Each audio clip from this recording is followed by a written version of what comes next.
Hai guys, selamat datang ke Studio Sembang Special episode. Sorry, what was I? Hai guys, selamat datang ke Studio Sembang Special episode tahun ni. Special episode, first anniversary. Okay. Tak payah ikut sebiji tau. Yeah, I'm trying. Okay, no, it's okay. Hai guys, selamat datang ke Studio Sembang. Kali ni special episode untuk first anniversary. Relax. Jangan takut. Sekarang ni saya Aedy Ashraf. And hari ni kita ada special guest. Very special guest. An actor, Malaysian actor, radio announcer, supermodel, award-winning dancer, representing Malaysia for so many years. And also a ballerina teacher, Amelia Henderson. How was it? Well, I don't know about supermodel lah. I rasa macam benda tu macam... You are, Amelia. Okay, How are you, Amelia? I'm good. I rasa macam sangat pelik hari ni. I rasa a bit nervous sebab ni kali pertama yang ada orang duduk kat kursi tu selain saya. Dan kali pertama juga yang saya duduk kat atas kursi ni pula. So, saya rasa macam menarik juga episod And ni. to be honest, Amelia, I rasa sangat bertuah sebab dapat diberikan kepercayaan untuk host an award-winning podcast dan juga sangat-sangat bertuah dan lelaki sebab dapat bertanyakan soalan-soalan kepada seorang yang saya rasa sangat amazing. Great personality, amazing person and very kind. Saya rasa awak sedikit bias tapi thank you. But thank you so much. Thank you. Thank But before that, saya nak bagi tahu baju yang kita pakai hari ni. Yang saya pakai hari ni is from Studio Sembang X PMC, Western Mortar Clothing. And also Sama juga. Kita ada, okay, so saya ambil alih sekejap saja. Kita ada collaboration baru yang bakal datang nanti. Kita punya launching date kalau tak silap sebelum hujung tahun. So this is some of the pieces yang kita akan keluarkan sekali dengan PMC and we're all very very excited for very it. Very nice lah. Look it. Sekali dengan pants kalau korang nampak.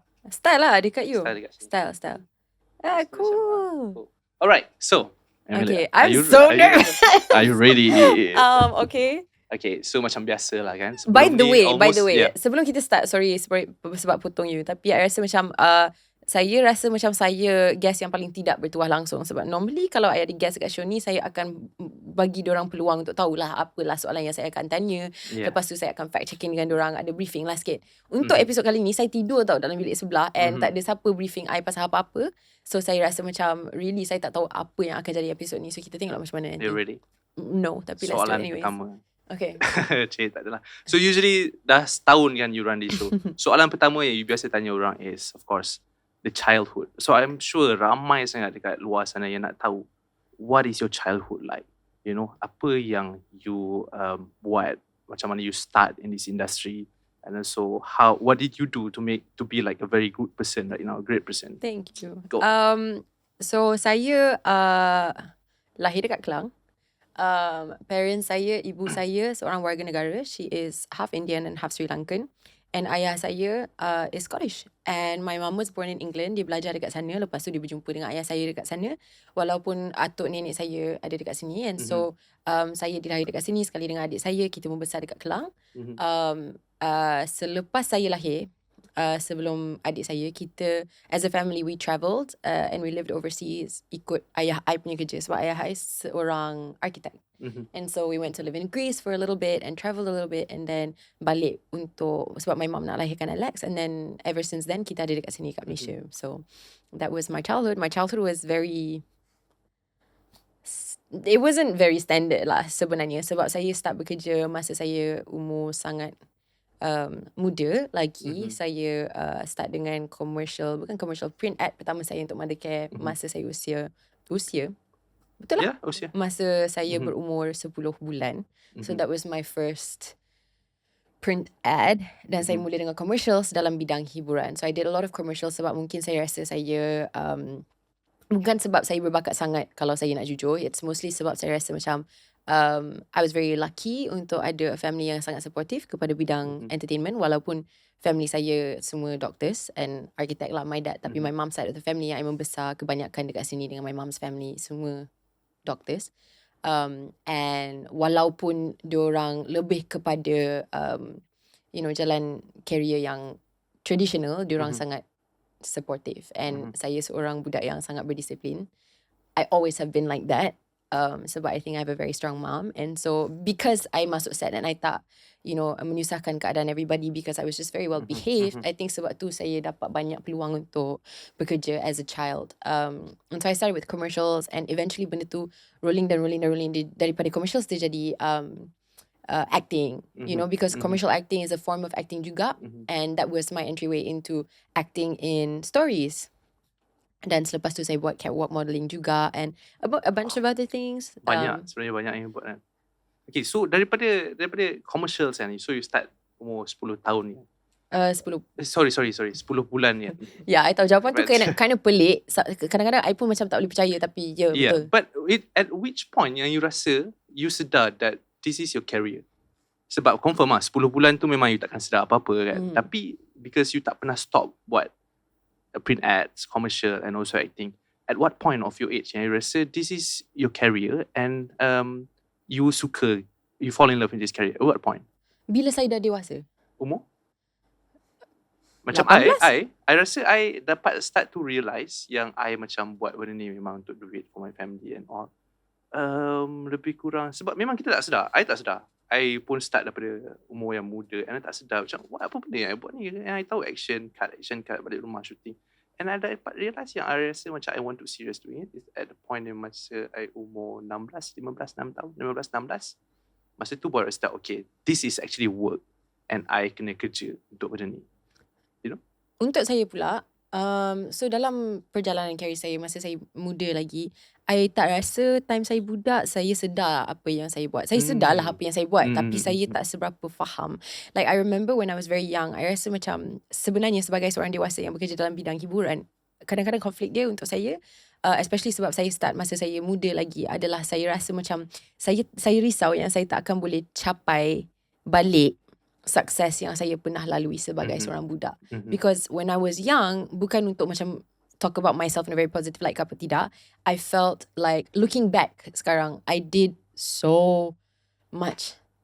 Yeah, really, I did so much as a kid. And I think macam dengan kewujudan Bintang Kecil, and I was on the first ever cover of Bintang Kecil, by the way. Bintang Kecil, untuk korang yang tak tahu kat luar sana, Karang Craft Print Magazine yang agak ikonik juga. Bukan episode, issue pertama hingga ke I don't know what was actually not a magazine for little girls. Did you know? Bintang Kecil sebenarnya dia wujud sebagai magazine untuk ibu dan bapa yang baru. So it was a magazine about parenting. And so sebelum Bintang Kecil tukar untuk jadi majalah untuk tweens, it was a majalah untuk parents, and I was on the first ever cover of Bintang Kecil. Lepas rebranding tu, I had like several other covers, and itu membantu juga dalam career saya time tu.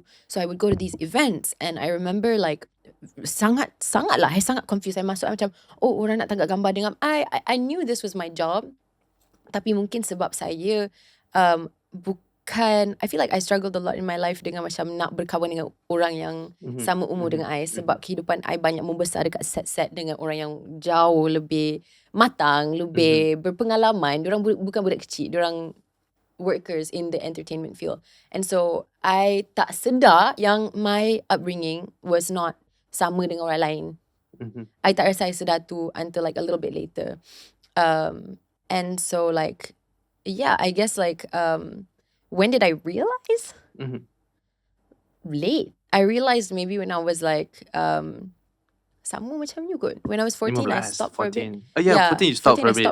And I was focusing on other things, and I ada macam satu conflict where I didn't know if I wanted to do it anymore, because it got to a point where macam sebab I tak faham I buat apa, I was not sure if I ada passion lagi, and I wanted to do dance and other things, and then there was like an issue within, one of the fans had sent some weird things to my family, and so my mom was like, Iris, it's time for you to stop.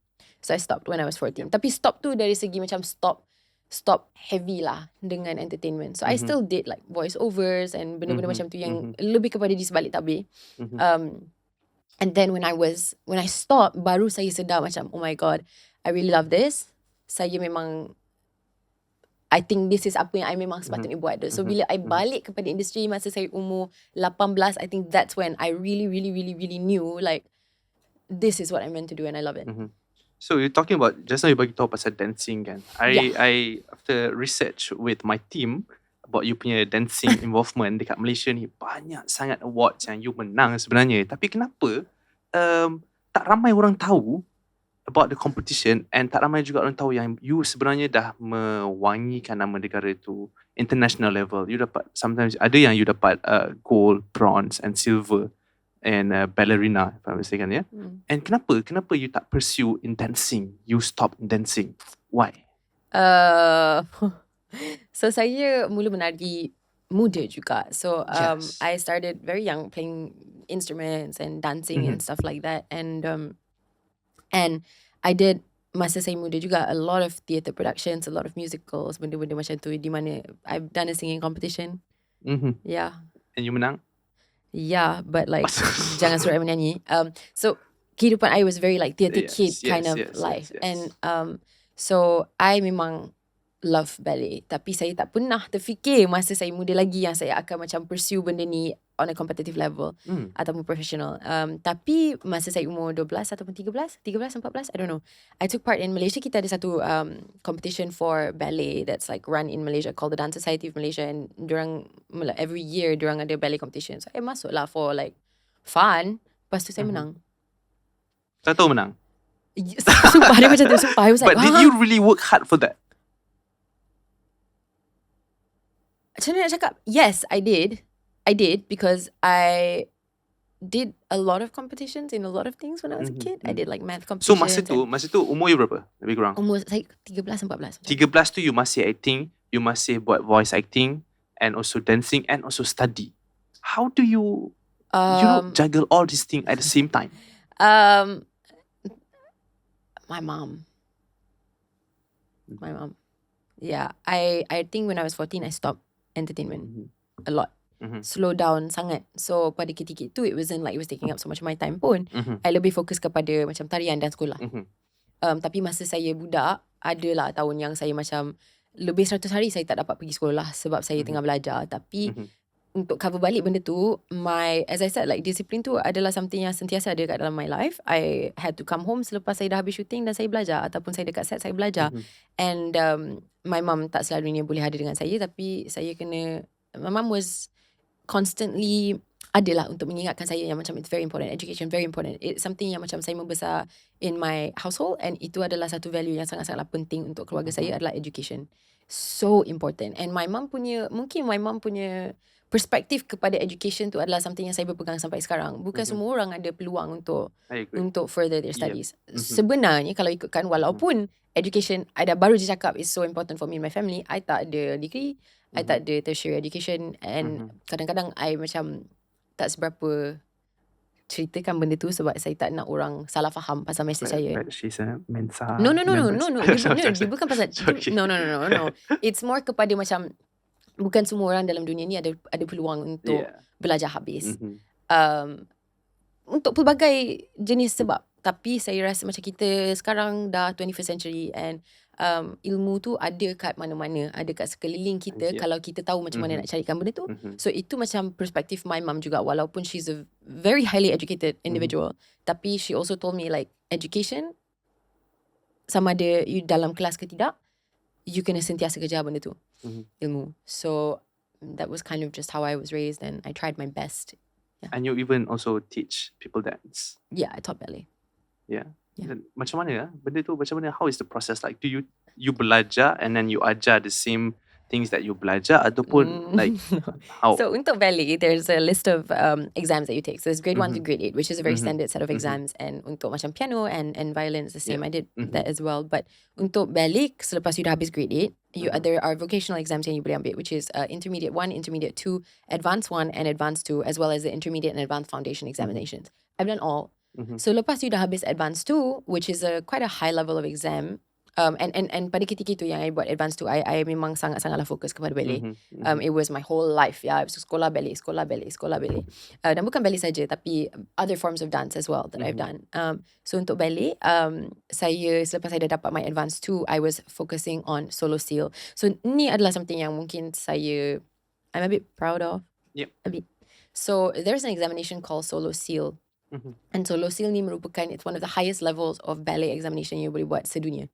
And Malaysia kita tak pernah ada batch yang firstly layak untuk buat solo seal examination tu, because untuk layak untuk ada solo seal examination tu, you can ada distinction for your advanced tu, and untuk dapatkan distinction untuk advanced tu pun dah agak susah lah untuk dunia ballet. So I have a distinction for my advance 2. And so selepas I dah dapat my distinction in advance 2, batch saya adalah batch pertama dekat Malaysia untuk ada solo seal examination ni.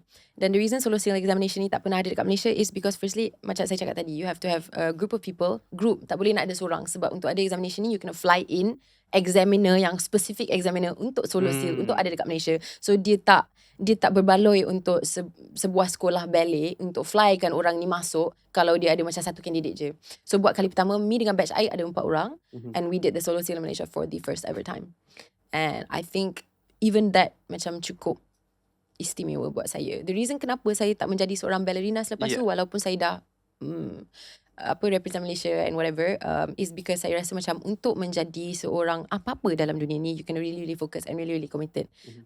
Untuk kita punya negara ni, bab seni mungkin kita tak seberapa kuat berbanding dengan negara lain, especially untuk something macam ballet. Kita tak ada seberapa infrastructure untuk jangan salah faham, we have amazing ballet teachers in this country, and ada je budak yang belajar ballet dekat sini yang dapat keluar dan mengejar passion diorang. Mungkin untuk saya start fokus pada benda tu sedikit lambat dalam kehidupan saya.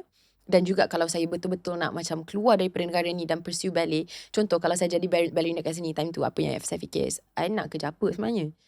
Cikgu. Ataupun kalau saya nak buat persembahan, which is semua anak seni punya impian kan, persembahan atas pentas.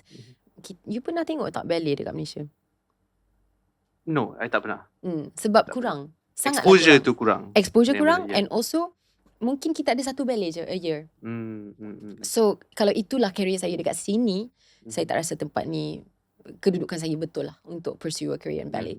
So saya fikir kalau saya nak pergi overseas, saya kena bersaing dengan orang yang macam mungkin pada umur 3 tahun, diorang dah start dekat sekolah Vaganova, which is like one of the best ballet schools dalam dunia ni. Saya tak boleh compete lah. Saya ambil benda ni serius selepas saya 13-14. And so even though I did very well, I just felt like saya dah lepas daripada timeline yang betul. And okay juga sebab saya tak rasa macam minat saya, walaupun saya minat dan saya sayang ballet sampai sekarang sangat banyak, dia tak adalah sekuat macam mana minat saya kepada lakonan. So yeah. Okay, so after you quit all this entertainment masa you like 13 and 14, and then after that you come back to acting, right? Why did you choose acting first selain daripada benda lain? I didn't. So this is the thing about entertainment yang saya pernah mengalami, right? Sebagai seorang yang mungkin lebih fasih berbahasa dalam bahasa English. So bila saya datang balik kepada industri, saya tahu saya nak jadi seorang pelakon, tapi saya tak nak masuk dengan cara direct sebab saya tahu lakonan ni ambil masa. Dan saya risau kalau saya start dengan lakonan, walaupun benda tu best lah untuk career lakonan saya, saya risau yang saya tak akan dapat peluang disebabkan masa yang tak cukup untuk kejar impian saya yang lain, ataupun untuk menambahkan skill set saya dalam facet-facet lain dalam industri kita. So when I came back, I had done voiceovers, by the way. Walaupun saya dah stop sekejap or whatever, I was still doing voiceovers, animations and stuff like that behind the scenes.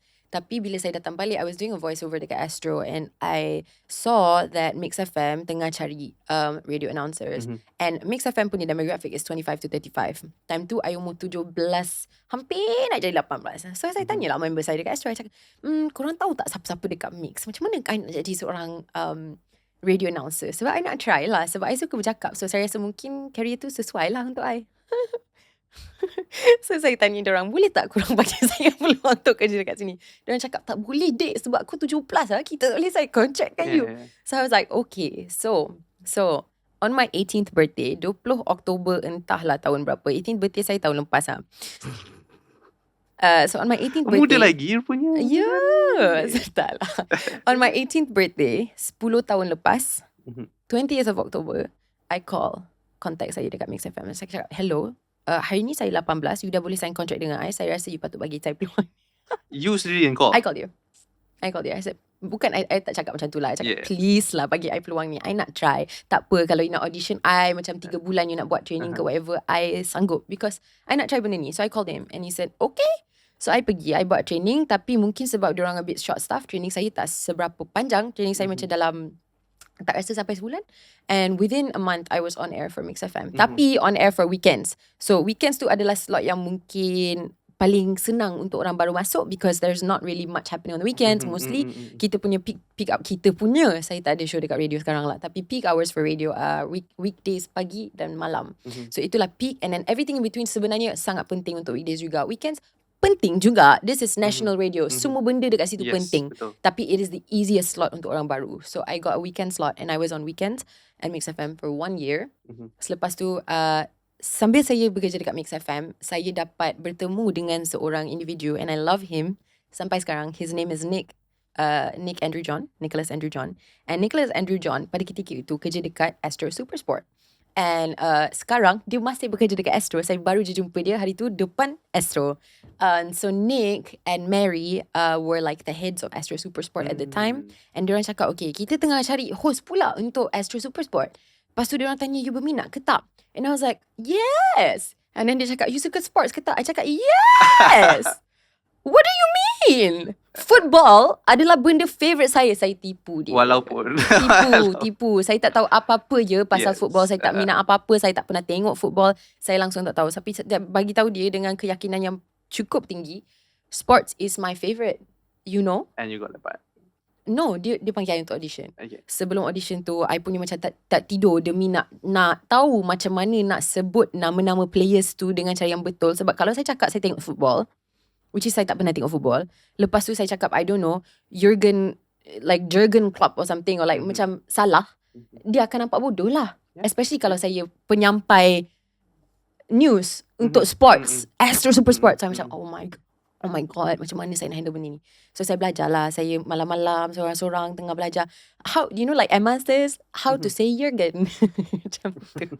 So saya belajar semua benda from scratch dekat situ. Lepas tu saya pergi untuk uji bakat tu. Saya dapat. And saya sangat proud sebab, again, I don't want to sound like I'm bragging, but I really worked really hard for this. My show was one of the top rated shows on Astro Supersport during its time. Selepas the matches. So I tak boleh lawan lah dengan the real football players, tapi I did it as much as I could. Yeah, so from what I learned kan daripada you punya story ni kan, if you really want something in your life, you really have to work hard for it, and you kena find a good contact and prove to them that you can do it until you dapat buat benda tu yang you nak.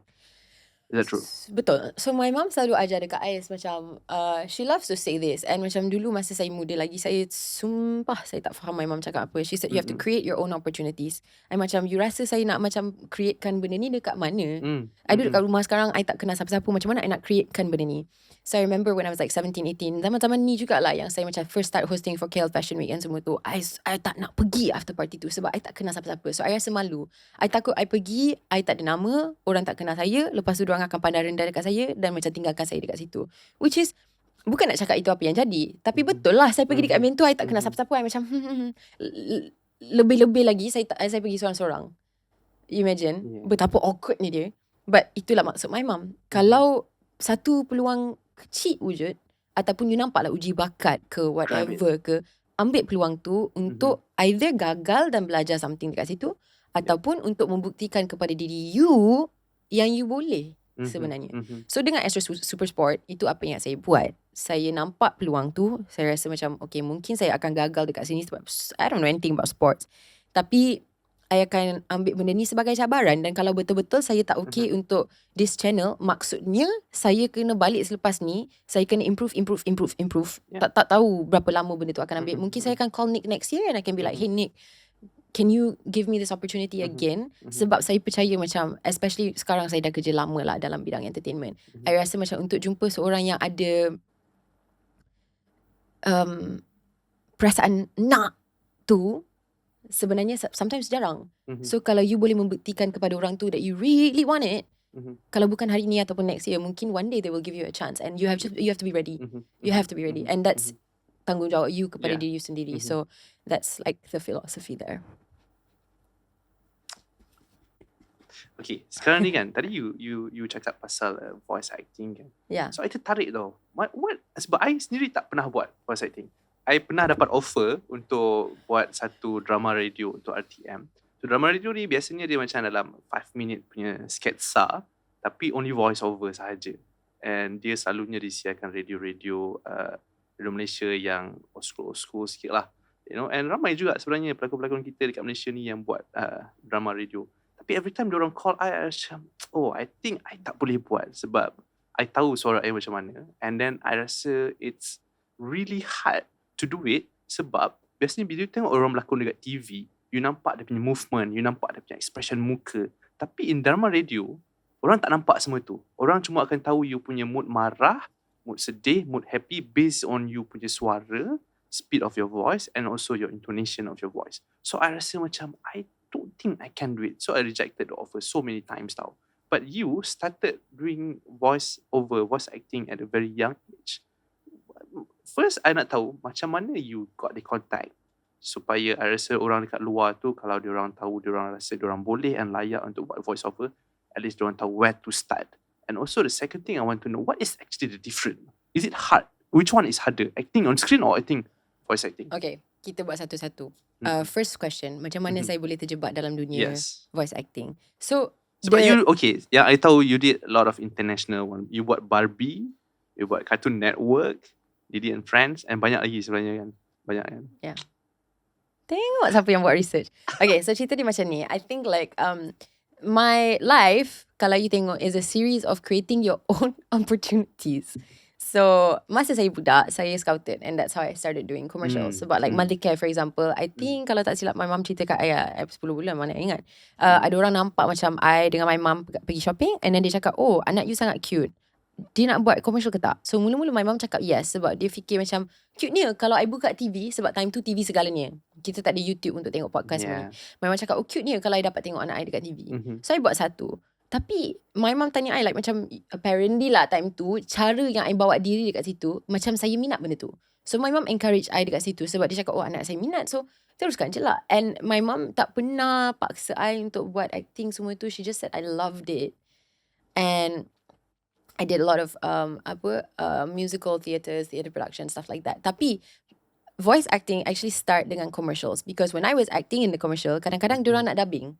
So contohnya kalau saya berlakon dekat atas set and kita berlakon dalam bahasa English, diorang nak dubbing bahasa Melayu. Ataupun terbaliknya, saya berlakon dalam bahasa Melayu, dia nak dubbing English. So lepas tu dia macam, alamak nak cari voice actor, budak dari mana ni? So then they saw me and they were like, okay budak ni tengah berlakon depan mata, you boleh tak cakap bahasa Melayu ataupun bahasa English? Pergilah you buat voice over tu dalam bahasa lain for your own commercial. So dekat situ saya start dengan voice acting for my own commercials. Dari situ dia berkembang jadi jingle. Jingle tu adalah singing advertisement. So normally kalau you pasang radio, kadang-kadang ada orang macam nyanyi pasal advertisement, itulah jingle. So saya buat jingle untuk commercial saya sendiri. Dari situlah dia evolve into voice acting. So voice acting dia, hari tu saya dekat satu studio yang berada dekat Kuala Lumpur ni, and studio ni memang terkenal untuk animations.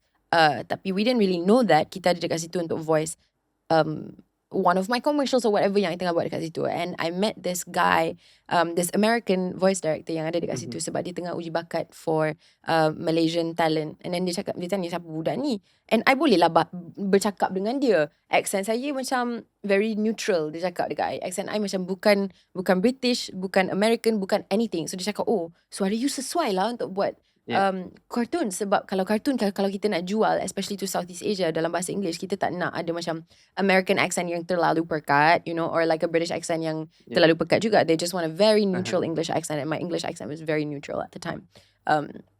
So dia buat an audition. Dekat situ saya bekerja dengan dia for this one animation called Ketchup and Mustard. It was an American animation that sometimes untuk company antarabangsa yang buat voice acting ni, it's very easy for them to outsource talents to different countries. And Malaysia at the time was one of the hotspots for voice acting. So dekat situ I did Ketchup and Mustard, which I don't know where that, tak tahulah tu pergi mana, tapi dari situ I did a bunch of different things like Insectables, ABC Monsters, Barbie, whatever I did for Cartoon Network, Organimals, another one, Nosy Nina.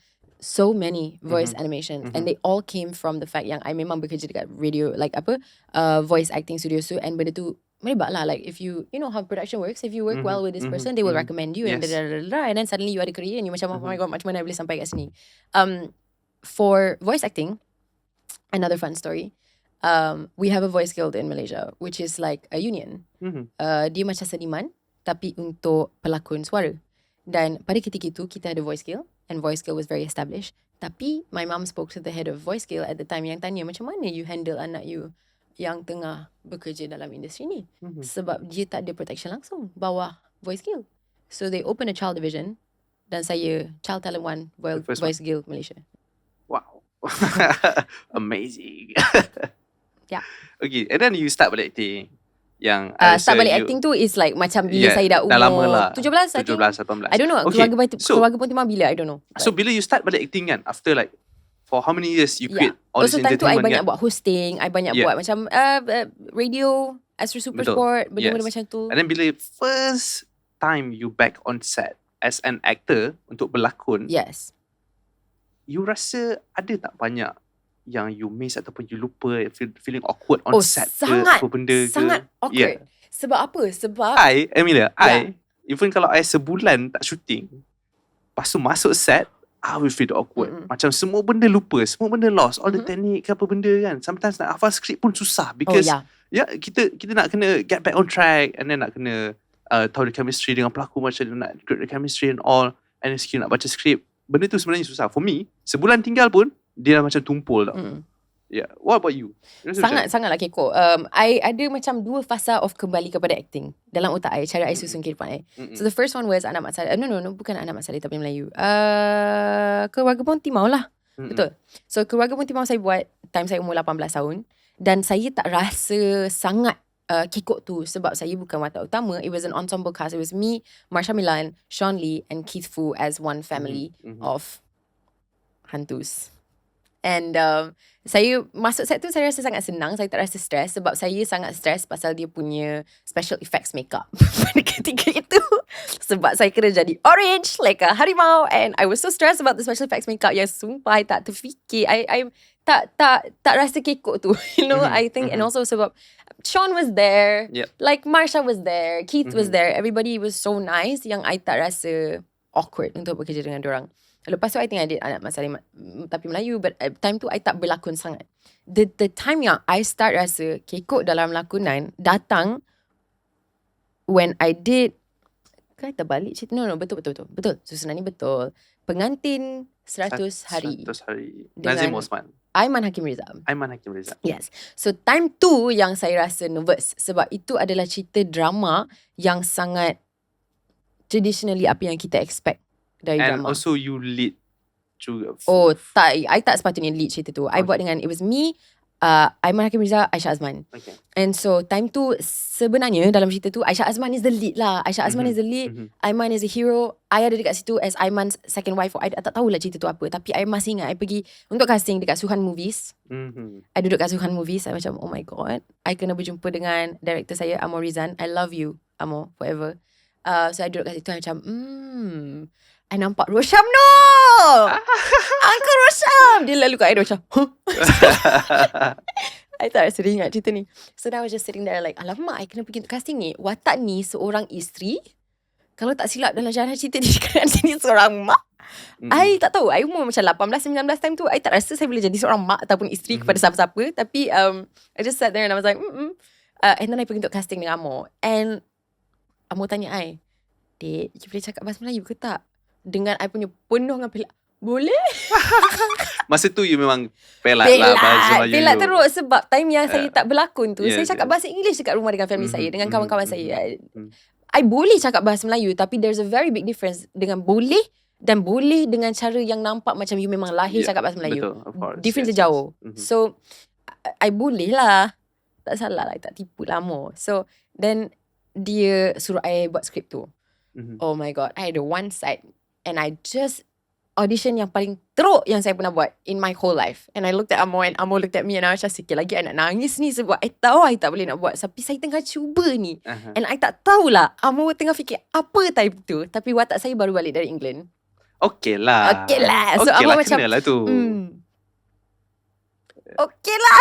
You got the part right? Reaction Amor. So I got the part and I did this show and I was, time tu I rasa kekok. Sebab saya rasa macam cabaran untuk saya yang paling besar sepanjang karier saya adalah bahasa. Bukan sebab, I mean sekarang bahasa saya dah makin okay. Saya rasa sangat okay. Saya bersyukur. Tapi dia still mencabar pada ketika itu dari segi saya tak tahu saya nak praktis dengan siapa, saya tak tahu saya nak belajar benda ni dalam masa yang sekejap ni dekat mana. And tak apalah watak I memang cakap bahasa, banyak bercampur dalam bahasa English, tapi lepas cerita tu keluar, I was very happy with it. I was very happy with it. I loved working with everybody on that set. Tapi apa yang saya rasa itulah mula detik dalam hati saya yang macam mencabar saya, yang saya nak cakap bahasa Melayu macam orang boleh rasa macam itu je bahasa yang saya reti cakap. Saya nak belajar bahasa Melayu sampai satu tahap di mana saya akan betulkan bahasa Melayu orang lain. Bukan sebab saya nak belagak, tapi saya nak membuktikan kepada diri saya yang walaupun semua orang panggil saya macam pelat, Mak Saleh pelat. Time tu, saya nak membuktikan yang saya boleh. Dan satu lagi yang saya nak macam, pada permulaan kerja saya yang fasa ke entah berapa time tu, saya rasa macam okay, dua benda saya nak buat. Saya nak membuktikan yang walaupun saya bukan Melayu dan saya tak membesar cakap bahasa Melayu, saya punya bahasa Melayu kena power lah. I nak dia jadi power. And kedua, I nak dia jadi sangat power yang saya tak payah rasa macam saya hanya boleh terima ataupun saya hanya akan ditawarkan watak-watak yang baru balik dari UK. I tak nak terima watak tak macam tu. Tak limited dekat situ sajalah. Sebab I tak nak jadi typecast macam Mak Saleh bitch yang datang untuk mampas suami orang. So dalam Pergantian 100 Hari, pada permulaannya saya supporting character. Dekat ujung I think Amu ada buat twist yang macam kita semua happy, something macam tu. I tak ingat cerita tu macam mana. Tapi selepas itu saya tak rasa saya ambil watak yang, kalau tak silap lah, anak Mak Saleh tapi Melayu ada, tu tadi movie. Tapi saya kurang sangat ambil watak yang Mak Saleh.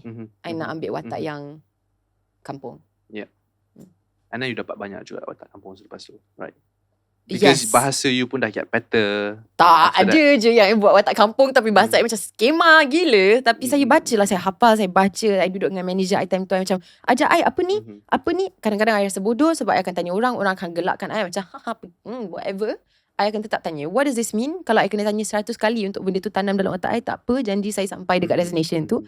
Which sekarang saya bangga lah dengan I punya macam perjalanan dalam bahasa Melayu. Yeah, so before you start balik acting kan, you punya first lakonan Keluarga Pun Timau tu, you went to LA, betul tak? No, itu selepas. Selepas? Itu 2015 2016. Okay, 2016 you pergi LA. Untuk apa? Cuba you boleh explain. 2016 I pergi LA. What's your experience there kat sana? I pergi LA sebab I nak jadi seorang pelakon. I nak jadi seorang pelakon. Okay, pada ketika itu I was really struggling with this bahasa Melayu thing. I was struggling dengan macam mana nak faham culture watak saya. Sebab saya berlakon bukan saja dalam bahasa lain tapi dalam culture lain. So untuk saya betul-betul faham emosi di sebalik keputusan watak saya, saya really kena duduk kat situ. I really kena brain this thing macam what is going on here. Sebab situation macam ni I tak pernah nampak in my personal upbringing. So I really had to learn that. And itu sesuatu yang mencabar. So pada ketika itu I rasa macam mungkin kalau saya pergi US, saya boleh jadi pelakon kat situ. Dan mungkin culture itu lagi similar dengan culture yang saya membesar. Itu apa yang saya fikir lah time tu. So saya pergi US. I got a scholarship to study acting in America. And so I went. And bila saya ada dekat situ, I did this course. Dekat situ kursus lakonan. Dan pada penghujung kursus ni ada berapa lama ada course? 2 weeks. 2 weeks? 2 weeks. Dekat hujung course ni, kita akan buat persembahan of this thing that we practice dengan semua acting coach yang ada dekat US atas the stage. And there are going to be agents and managers yang ada dekat situ yang memang diorang memang American lah. So kalau diorang rasa macam performance you hebat, dia akan buat follow up appointment with you. And then dari situ you boleh narrow down. Kalau you pergi ke agency yang besar tu, into Hollywood movies. Diorang yang akan tengok persembahan tu dekat hujung. So I buat persembahan tu. And I got I think 26 callbacks from agents and managers in the States. And also I won Best Actress of the entire thing. Tapi perspektif ya, saya memang berlakon dari kecil. So saya memang ada pengalaman berlakon. And apalagi dalam bahasa English, dengan culture yang saya tak payah fikir, saya dah tahu dah. By culture, okay, tak nak orang salah faham kan. Intonasi, lingguk orang bercakap, you know. So kalau I tengok satu ayat macam nama saya Amelia, kita tahu sebab I dah biasa. Sekarang I dah biasa. I know nama saya Amelia, umur saya and dia ada macam lenggok bahasa tu yang sekarang saya dah tahu. Time tu saya tak tahu. So saya deliver benda bukan saja perkataan yang saya tak faham, tapi intonasi tu macam mana nak naik dekat mana, yang nak turun I tak tahu. So kalau saya berlakon dalam bahasa English, I macam oh my god, lega. Mhm. Lega. Half of kerja yang paling Mhm. berat dari lakonan ni dah gone untuk I. Sebab I faham apa yang saya buat. And sebab saya faham, saya boleh fikirkan 3 ataupun 4 cara yang saya faham untuk melakukan sesuatu. Daripada saya tak tahu apa-apa. So ini je yang manager saya cakap, ajar I macam mana nak buat sentence ni. I kena ikut sepatah-patah sebab I don't know anything. Yep. So dekat situ, I think that was kelebihan I time saya buat benda tu. So what happened to all the 26 callbacks? I pergi lah. I met Okay. with all of them. Tapi dekat US, you hanya boleh ada satu manager dengan satu agent lah. So I met with an agent. No, manager time tu. And lepas tu I balik Malaysia. And then I went on holiday after that to America. Dekat America, the problem yang I hadap sebagai seorang yang bukan American, yang tak ada keluarga American, yang tak ada anything American, is that memang bersorangan lah dekat situ. Which I dah tahu. Time saya pergi, I dah tahu. And I okay and ready untuk hadap benda tu. Tapi the immigration issue was really hard for me. Sebab I datang dari Malaysia. Passport I Malaysian. And untuk bekerja sebagai seorang pelakon dekat sana, there is only one type of visa yang you boleh ada. I mean, there's many. You can have a green card. Kalau you ada green card, you boleh kerja whatever. Tapi untuk jadi seorang pelakon yang tak ada green card, sebab I tak nak ada green card, I tak nak jadi warga negara Amerika. I nak kerja dekat Amerika saja. Untuk ada green card ni, you kena ada tawaran berlakon dalam satu projek dekat sana. And dalam setahun, daripada beberapa ribu orang yang apply untuk green card, bukan green card, O1 visa ni, O1 visa, yeah. kurang sangat yang akan di-approve. And O1 visa But you got approved. I did, tapi it took me 8 months, yeah. 8 months. Cerita dia panjang. So Okay. when I was in America, sorry. So when I was in America and I really want to get this O1 visa, you have to prove that you are an actress from a different country and you have a extensive body of work. So thank God I kerja sejak kecil, so I ada benda tu. I got the tawaran, everything was in place. Tapi contoh, even if I got this O1 visa dalam masa sebulan dari I sampai dekat Amerika, you hanya boleh kerja sebagai seorang pelakon. Maksudnya, dekat sini saya seorang pelakon, saya pengacara, saya whatever. Kalau saya nak kerja dekat syarikat pun, saya nak buat whatever punya admin pun, I boleh sebab saya warga negara. Dekat situ kalau you pelakon saja. You tak boleh buat voice acting, you tak boleh buat pengacara, you tak boleh buat social media, you tak boleh buat singing, you tak boleh buat anything. Kalau visa you acting, you acting. Sahaja. Dan that was like tahun yang paling mencabar dalam kehidupan saya. Sebab saya ada dekat situ 8 tahun. Another thing that happens there is kalau 8 tahun? 8 bulan. 8 tahun. 8 bulan kat sana. Time saya dah apply untuk visa I. Selepas saya apply untuk visa I, my travel visa dah habis. So, yeah. So, when your travel visa dah habis, it's not illegal. Tapi you dah apply untuk working visa. Selagi you tak dapat yes or no untuk working visa you tak boleh keluar negara. Sebab dia akan buang you punya application untuk working visa tu. And you akan di-charge for overstaying your tourist visa. Walaupun benda ni legal. It's complex kan? Yep. So I duduk kat situ dalam satu very weird like grey area, tengah menunggu keputusan. And sementara saya menunggu keputusan tu, saya tak boleh bekerja apa-apa. And I tak boleh nak keluar. So I was stuck. And I was really far away from my family. And honestly very homesick. I went for a lot of acting classes. I banyak macam cuba untuk, I don't know, like read. But bila saya cakap dengan manager saya pada ketika itu yang memang American, she said like, you can't really meet with anybody because you don't have papers. Timing yang I pergi memang salah lah. I mean, that's the truth of it. It was the first year of Trump administration. Things were changing. I got my O1 visa. Tapi sebelum I got my O1 visa, I found out that my dad had passed away. And that was a really tough time. Sebab keluarga saya semua dekat Malaysia, I dekat sana. I was like, oh my God. How, you know? Yeah, and I tak boleh keluar untuk pergi jumpa my family sebab I'm in the middle of an application. I'm like 6 months in and it costs so much money. And duit Malaysia I bukanlah berkepuk-kepuk bandingkan dengan diorang. So dah save, dah jimat banyak untuk sampai dekat sini. And so I stayed. I got my own visa. And I got my own visa and I left. I cabut terus. After you got your visa, I bought a flight ticket. I was like, Mom, I'm coming home. I came back. Tapi kalau you dah dapat one visa tak apa kan? Sebab you balik Malaysia, lepas tu you jumpa family, lepas tu you pergi balik lah. Sebab you boleh enter and keluar for 3 years. But you didn't. You tahu tak kenapa? Sebab kan COVID. Oh, terus COVID that time Dia bukan terus lah, tapi I balik Malaysia Yeah. lepas tu I macam okay, I buat Yeah, like from what I see, you were this close to get like at least a role ataupun small role dekat dalam Hollywood. And I No rasa lah, I kalau- wasn't this close. I audition pun I did a lot of side tapes No and lah, I stuff mean like to that. get O1 visa tu is very hard. Yeah. Tapi you dapat benda tu Yeah, and yeah. you dapat pergi all the classes dekat sana. From what I see, it was very close to get a position in Hollywood. And I rasa if you got the position dekat situ, nama you akan jadi lagi besar dekat Malaysia ataupun you can like go anywhere and you know be in this industry. You rasa macam mana? Ya dan tak ya. You know the thing yang I belajar time I ada dekat sana adalah macam mana nak menghargai negara saya. Time saya membesar dekat sini, semua rasa macam pandang saya macam Mat Salleh. I pergi dekat sana, barulah sedar, oh my god, I'm so Asian. Faham tak? Macam, alamak, rindulah dengan makanan Malaysia. Lifestyle I, you know, macam cara I berkomunikasi dengan family I, semua is very, very Asian mentality, Asian fundamental values lah, that's what I'm trying to say. So, bila saya datang balik, I percayakan macam rezeki tu takkan salah alamat. And it's good kalau you ada rezeki untuk keluar daripada negara you untuk cari peluang baru. Tapi tak semestinya itu cara yang terbaik untuk your life. I tak tahu apa yang akan jadi kalau COVID tak jadi and I memang dapat pergi sana and mungkin jadi pelakon Hollywood ke apa.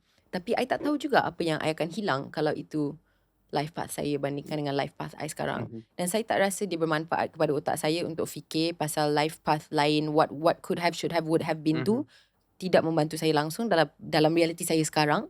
Saya di studio Sembang, kita dah buat setahun. We have a clothing collaboration with PMC, don't forget to check it out coming soon. But you faham tak? Semua ni takkan wujud kalau kehidupan and tak ada siapa boleh bagi tahu I dengan confirm yang kalau saya memang ada dekat situ, kehidupan saya akan lagi happy. Betul. Nobody knows lah basically. But I think you made the right choice. I tak sure I pernah buat the right choice ke tak, tapi I know that dalam apa-apa situation in my life, I've always made the best choice yang I mampu pada ketika itu. Okay, so you buat voice acting, you buat acting, you dancing, you hosting, radio announcer. Antara semua ni kan, mana yang betul-betul you minat and you rasa you akan stay lama? Antara 5 ni. Siapa Which yang tulis one? soalan ni? Kejam sungguh. Yang you sayang lah, yang you sayang. And Of course lah sayang semua. Tapi kalau saya nak jujur lah, I sayang yang okay, I sayang acting is my first love. Right? Tiru you punya jawapan. You pernah jawab kan ni dekat studio Sembang. Acting is my first love. So dia sentiasa akan ada tempat dalam hati saya yang sangat-sangatlah istimewa, yang tak ada benda yang boleh ganti lakonan. Sebab lakonan yang paling banyak bagi saya my personality.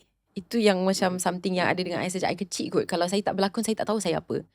Tapi my forever love is hosting. Studio Sembang. It's not about Studio Sembang punya hard sell. It's not about Studio Sembang. My forever love is hosting. I love it.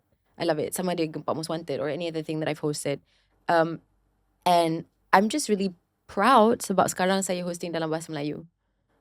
Which is something yang I tak pernah rasa I boleh buat. Because hosting in English for me, itulah Amelia Henderson, easy, you know, like that's what I peasy. love to do. But now I feel very happy sebab saya dapat peluang juga dalam bahasa Melayu.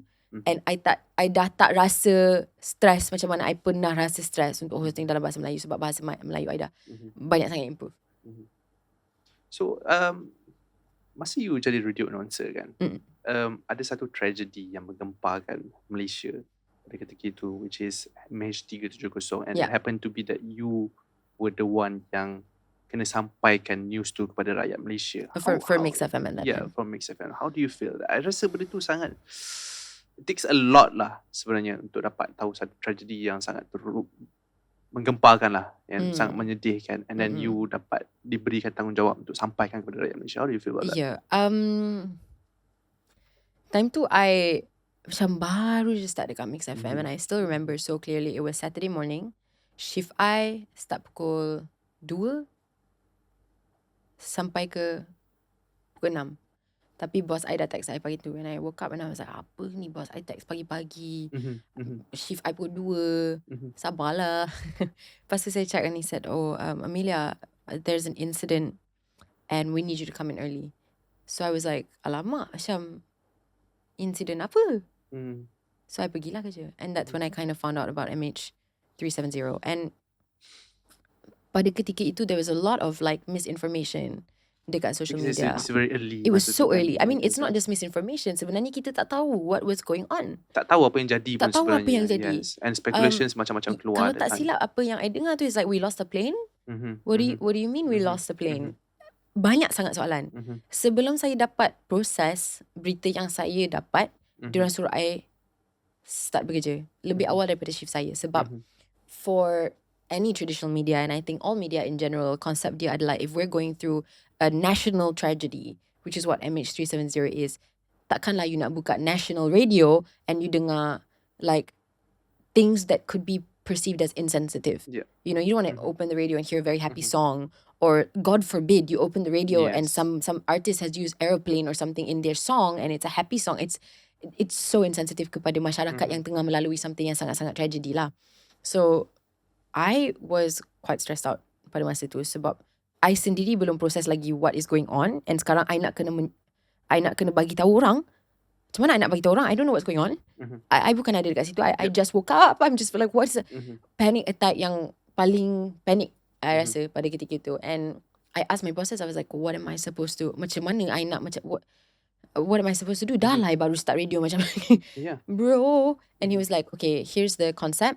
I kena pergi meeting dengan the big bosses of, you know, radio, and we have to figure out what we're going to do and what's our strategy to kind of like educate people, inform people, what's our weekly strategy. He had a big meeting to go, and he said you need to make sure yang semua benda yang cakap dekat radio tu adalah apa yang Perdana Menteri dah cakap dekat dia punya press conference. You tak boleh nak cakap sebarang benda lain. This could cost you your job. Make sure you say everything, and you have to watch your tone. Tone you tak boleh nak terlalu ceria, tak boleh nak terlalu sedih. Factual, macam pembaca berita. Nasib baik saya tak kerja dekat Awani ke, you know, a proper news, like, you know, bulletin utama ke whatever. Sebab I rasa macam pressure yang ada dekat, you know, places like that, mungkin pada ketika national emergency macam ni lagi tinggi daripada hiburan radio. So everything in perspective. Tapi I was like, oh my god, macam mana I nak tahu apa yang Perdana Menteri kita cakap? So I duduk refresh. PM punya update. PM tak ada update. So for like 4 set breaks in the hour kita ada sebagai penyampai radio kan, you have to repeat the same information, and I was just, oh my god, it was so stressful, and I really didn't know what to do, and I tried my best. Tapi kalau you tanya I macam mana perasaan I ketika itu, honestly, I was so focused on macam mana nak melaksanakan tanggungjawab saya dengan cara yang paling hormat kepada masyarakat Malaysia dan juga kepada diri sendiri dan kepada stesen. Saya tak dapat proses apa yang berlaku hari tu. Lepas saya balik, they cut my shift short. So they brought in like the more power punya announcers lah, yang weekday announcers datang lagi awal untuk ambil alih. Tapi I think I did that session for 4 jam. And then I balik, and baru I dapat realise macam, oh my god, apa sebenarnya yang I menyampai tadi? Bila saya dah macam tak ada pressure, baru saya dapat proses what really happened on that day.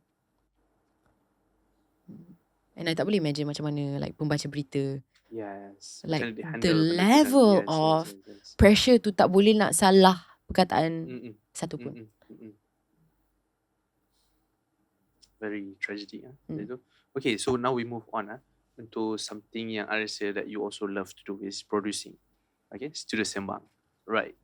So what is your inspiration mula-mula before you start? Apa benda yang dalam kepala otak you dah yang you nak start Studio Sembang? Because I think Studio Sembang ni you started at a very right moment. Yeah. Kan? Antara selebriti pertama yang mulakan Studio Sembang, and sekarang ni kita tengok ramai orang macam inspired by you. I'm not sure inspired by me ke apa, tapi I know that the podcast space is growing and growing and growing. So, macam mana saya start Studio Sembang saya rasa saya seorang yang agak positif sometimes, tapi Studio Sembang dilahirkan daripada frustration saya, kalau saya nak jujur. I think for me, sebagai seorang yang bekerja lama dalam industri ni, saya rasa macam satu lagi, saya seorang yang sangat private. So semua ni macam berkait dengan story yang saya nak ceritakan sekarang. So Studio Sembang, idea tu datang daripada I rasa macam I tak rasa I nak buat apa-apa. I rasa I frust. I frust dengan cara kadang-kadang yang saya di-interview. Sebab saya rasa macam okay, I dah macam menghabiskan a lot of time dekat sini untuk ceritakan pasal something yang I sangat happy or proud of it, and I put a lot of work into it, like my acting ke apa. And yang keluar gossip. Macam okay, serius tak?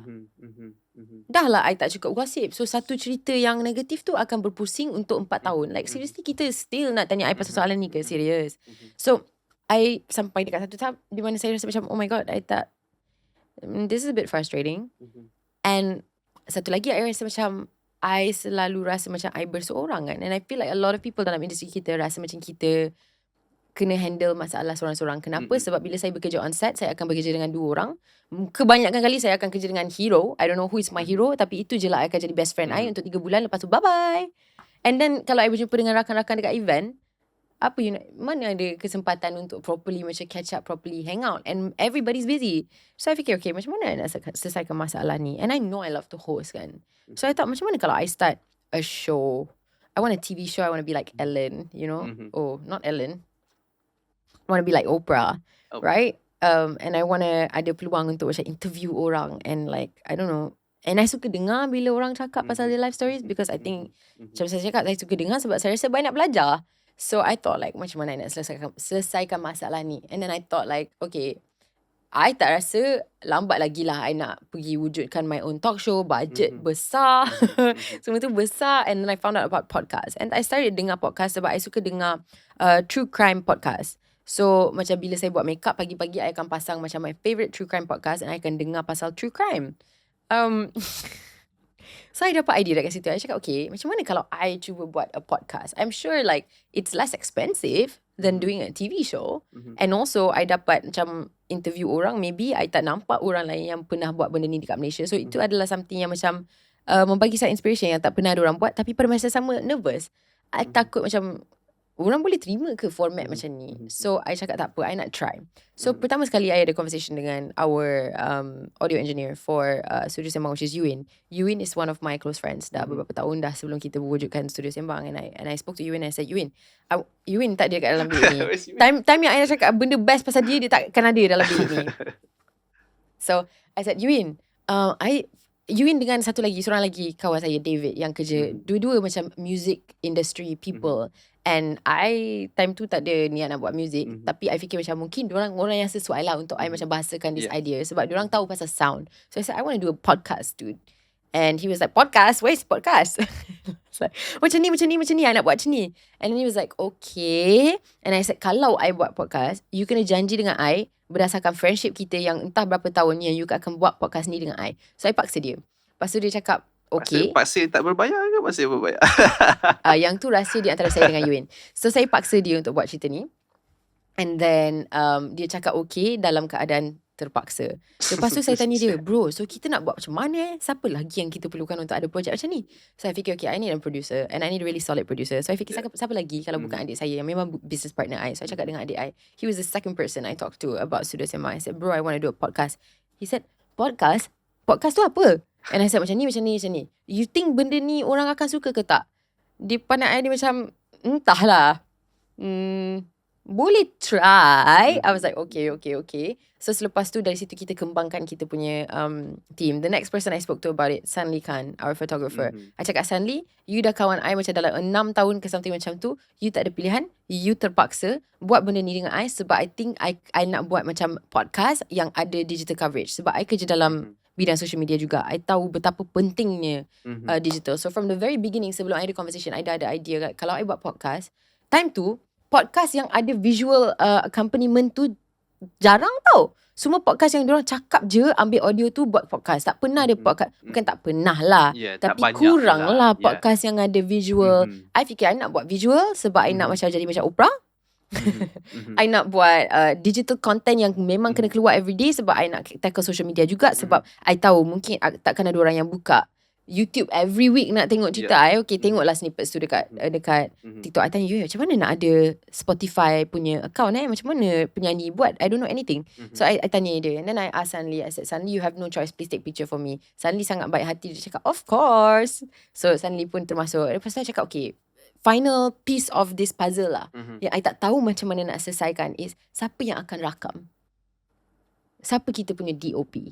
So kita semua duduk fikir DOP kita siapa? Euwyn cakap, I ada seorang kawan ni lah, tapi kawan saya sangat busy. Tapi boleh lah saya tanya dia, tengok dia berminat ke tak. So kawan tu, member tu yang ada kat depan kita sekarang, Ben, dia masuk kali pertama. Sup?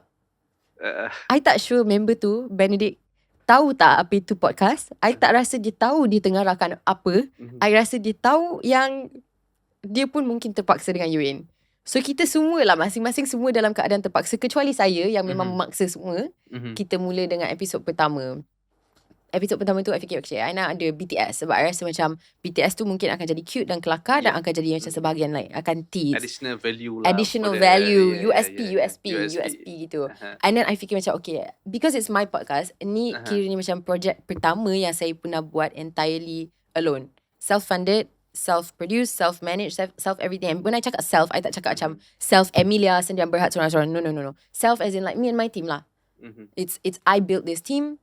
These are my friends. We all do this together. This is our thing. I nak bagi as much as kawan-kawan I bagi dalam cerita ni. So I drew this on my iPad, and then I tufted this with. But this one's more you design the sendiri, mugs right? I designed myself. Font ni is a custom font yang I buat sendiri. Semua I buat sendiri. Even this rug. I mean, even this baju pun you buat sendiri kan? You design sendiri right? Yeah.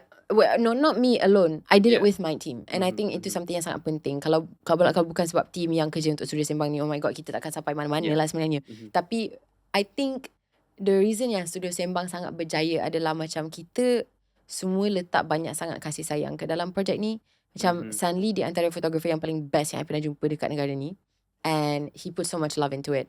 Ben, one of the best videographers. Cara dia color edit, cara dia tahu macam mana nak potong benda tu untuk bagi dia nampak cantik tanpa merosakkan jalan cerita seorang yang duduk kat seat ni. Dia tahu macam mana nak buat. Euwyn punya audio, one of the best audio producers, sound producers, musical performance producers in this country, as well as sessionists.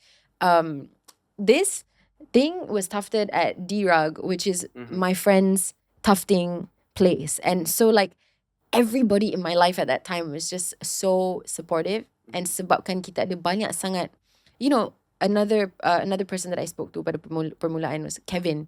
Kevin is my friend, and I jadi kawan dengan dia sebab dia real estate agent I. So time tu kita fikir, okay, kita nak buat, you know, Studio Sembang kat mana. And I fikir, okay, office I nak move dari Cyber, kita nak balik kat KL sebab I penat lah pergi travel kat Cyber.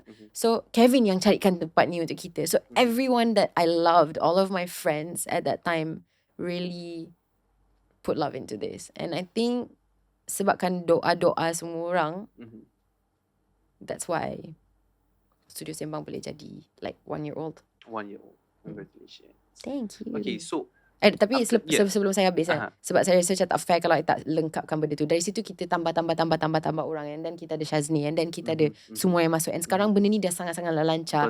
Bandingkan, tapi bandingkan dengan first yang kita buat tu yang macam very very like cowboy style, macam kita nak buat macam mana. Sabronzo. Tu pun sebab dia kawan I, and I asked her like, will you do it? I risau gila nak tanya kawan I, especially kawan macam, I mean come on, Sabronzo is like Sabronzo, you know, she's a big deal, she's part of like one of the top girl bands dekat Malaysia. And I rasa macam mana I nak convincekan orang untuk bagi kepercayaan. So I just knew that I had to do the best lah. So sepanjang setahun kan Studio Sembang ni on air kan, which one is like your most favourite episode? Oh, I tak boleh jawab. Number one. Tak boleh jawab yang tu. No, you have to. Ni jahat betul soalan ni. I tak boleh jawab. Number one. I tak boleh jawab. Satu I tak boleh jawab. Tapi apa yang I boleh cakap pasal Studio Sembang, kita tak pernah ada guest at all. I tak tipu. I'm not lying. Yang menyusahkan, diva, semua ni kita tak pernah ada. Because pasal guest dekat Studio Sembang, bukan nak cakap I sangat selektif, tapi I suka ajak orang yang I ada a personal relationship with. Sebab saya rasa bila I interview dia, everybody lagi selesa. And benda tu sangat boleh nampak. Sangat boleh nampak. And so I think like, how much I cannot. So you tak boleh jawab, is it? Cannot. Okay, kalau you tak boleh jawab yang paling best, you jawab yang paling tak best. Tak ada. Tak ada. Honestly tak ada yang tak best. I rasa macam ada episod yang obviously sangat viral. Okay. Ada episod yang tak viral. Ada episod orang menangis. Ada episod yang orang happy the whole way through. Full Tapi of emotions lah. tapi saya rasa setiap episod tu ada pelajaran because pengajaran. Yes. Ada pengajaran untuk masing-masing ambil dalam Yes, setiap because I think episode. semua guest yang ada dekat dalam studio Sembang ni, the reason I'm so proud of the show is about every single one is so successful. Bila you bercakap dengan orang tu, mustahil you tak belajar apa-apa. Betul. Mustahil. I agree. Yeah. So after a year, right? Hari ni, setahun ni, what's next? What's your plan and what's your next thing about Studio Sembang? Kita ada Are you plan. going to like, okay, if you mind to share the plan. So macam saya cakap pada awal of this episode, education tu adalah sesuatu yang sangat-sangatlah penting untuk saya. So saya ada terfikir macam quite recently juga, macam mana saya boleh membuatkan, because for me Studio Sembang, I mean mungkin orang takkan rasa benda ni sebab kita punya front facing like marketing semua kita is like entertainment, stories about people. Tapi the reason I did this is because kita belajar pasal kehidupan seseorang. Daripada kesilapan dia, daripada apa yang dia hebat dalam their life. So saya rasa macam this is actually for me, it's a very educational platform because you learn a lot from somebody's life experience. And so I nak teruskan dengan plan tu untuk cultivate fun learning spaces, and that's all I can say. But maybe more expansion into education. And also producer saya dah ingatkan saya untuk menunjukkan yang kita ada new merchandise coming soon, which is a collaboration between Studio Sembang and PMC, Pestle Motor Clothing, which I think is really sick. Tapi this is the soft launch, so that's coming soon too. Do you have the exact date yang orang boleh beli dekat mana, dapatkan dekat mana, and bila? Belum. Is it going to be available in store, PMC store? Yes, it is. Yes? Yeah? Yeah. Soon lah. Soon. Maybe in November macam tu ya. It's coming very soon. Sebab tu kita berani untuk pakai for the... I rasa ramai orang tak sabar nak dapat yang You this think collection. so? Yeah. I don't know. And I especially think the scarf. I think the scarf is very nice. Thank you. I think the scarf is very nice too. Scarf tu the tak ada material dalam pun this frame best. sekarang. Tapi it's because kita, the reason kita lambat sikit sebab mula-mula saya fikir macam okay, untuk the first year launch, I nak launchkan baju ni sekali. I nak dia available for purchase dengan episode ni. Tapi saya rasa macam kita nak benda tu jadi perfect kan. So daripada kita launchkan something yang mungkin dah 99% dah. Tapi saya nak tunggu sikit lagi untuk dia jadi totally lengkap, and then kita akan launch everything. Okay, let's get back to the interview. Oh okay, sorry. Kita dah jauh ke? Okay, academically, you are a very smart woman. Oh my god, tolong lah. I think semua orang tahu yang you I think semua hypekan I lebih je. IQ you is tested dengan Mensa, member of Mensa with 180. Actually, I pun tak tahu apa benda yang I cakap ni. Tak tahu apa benda yang tu. Tapi, tak I just tahu tak tahu, okay? Macam mana dia letakkan this IQ 180 ataupun berapa, and macam mana you got this tested? So I got tested for Mensa when I was like tested for Mensa macam dia Tested 14 tahun kan? Yes, I was 14 and I did my Mensa test. Okay, so like for the Mensa test, okay, macam mana saya nak jelaskan tested for Mensa? Nampaklah betapa bijaknya saya dengan ayat tu. So basically I did my Mensa test when I was 14. So I think like kita just nampak there's this Mensa test my mom said pergi buat. Sebab sebelum tu masa I budak lagi, walaupun saya tak habiskan education, I was quite a good student, and I took part in like math competitions. I was such a nerd. I took part in English competitions, math Olympiad. That's the level of like competitions I was doing. It was kind of nuts. And so my mom was like, oh, I think sebab my mom knew what Mensa was. I mean, she googled it or whatever, I tak tahu. And then dia cakap, oh, semua ni shape, benda-benda yang Amy suka. Sebab I dari kecil, I memang seorang yang suka, I sedikit very detail oriented. I seorang yang I suka benda-benda yang creative thinking. So kalau ada puzzle, I suka puzzles. I suka betulkan benda. I suka fix things in the house. I was the handyman, you know, benda-benda macam tu. So yes, I was. Don't look so shocked. You were 4 years younger than me. You tak tahu apa-apa pun. I was fixing things in the house. Ni sebelum adik I jadi man lah. Sekarang dia yang buat semua. Tapi time dia muda, time dia macam my baby brother, it was me. And so my mom cakap, since you like these creative, critical thinking things, apa kata you cuba benda ni? Because when you enter Mensa, you do something called a Raven Matrices test. And a Raven's test is basically, it's a series of, I tak tahu macam mana nak terangkan dalam bahasa Melayu. Tapi it's a series of abstract problem solving questions. So what that means is mungkin dia akan tunjukkan 9 kotak and dalam 8 kotak tu ada shapes. And you kena pilih di antara, it's an objective question, what shape yang paling sesuai untuk fit dekat situ. That's an example of a question yang you akan jumpa dekat Raven's test ni. And so I just did the test and You buat this test semua online ke? Macam tak, mana? in person. In person? Yeah, dia dekat sekolah hantar, sekolah apa I tak tahu lah. So I just did the test and after I did the test, I forgot about it. And then kita dapat email, congratulations. Oh no, it was the letter came later. First we got an email. Congratulations, Amelia, on your whatever Raven's test. You have received a mark of 180 out of 180, putting you in the top 1% of IQs in the world. And then suddenly I was a part of Mensa and I was like, huh? Maximum score is? 180. 180. You got 180. Yes. Wow. So bila orang cakap macam my IQ is 180, I kena clarify something. My score for the Raven's Matrices test is 180 out of 180, putting my IQ in the top 1% of the world. According to apa yang Mensa cakap, I tak tahu, mungkin diorang kira salah. Mungkin examiner diorang tak buat cara betul. I tak tahu apa ketika tu. Jom kita jangan tanya dia just in case IQ I 18 daripada 180. Yeah. Tapi that's what they said, right? And so I'm not sure how. There are various different studies that would say that 180 being my result is actually representative of my IQ. Tapi I'm not entirely sure. But to be honest, it doesn't really make a difference to me. Yeah, so I think you are the right person to give an advice kepada adik-adik kita dekat luar sana kan, yang masih lagi study, but at the same time diorang rasa macam pocket money diorang tak cukup, so they want to make a little bit of pocket money daripada TikTok ataupun jual-jual business, small business. So if you have an advice untuk bagi dekat diorang, how to handle that? I think I'm the wrong person to give this advice sebenarnya, and I can't boleh No, because I terangkan think why. you juggling so many things at the same time kan. Oh yeah. You buat duit and also you study and then with your family and all. I think how do Buat you duit give dan an study advice? at the same time is sangat-sangatlah susah, and dia akan sampai dekat satu tahap di mana you akan rasa macam you potong dekat sini, you potong dekat sini, dua-dua tak jalan. So that's the reality of it. Itu apa yang I pernah melalui, right? I rasa education sangat-sangat penting, and I takkan pernah dan takkanlah I hope ever encourage orang untuk stopkan education untuk apa-apa sebab. Sebab itu adalah something yang saya hadap sekarang, yang saya rasa mungkin adalah kekurangan dalam diri I, yang I rasa macam lama tapi I tak ada degree . Kadang-kadang itu menyebabkan saya rasa macam insecure dengan kemampuan saya. Tetapi I didn't get a degree and I still did something with my life. And there was a time di mana saya belajar dan saya bekerja pada satu masa.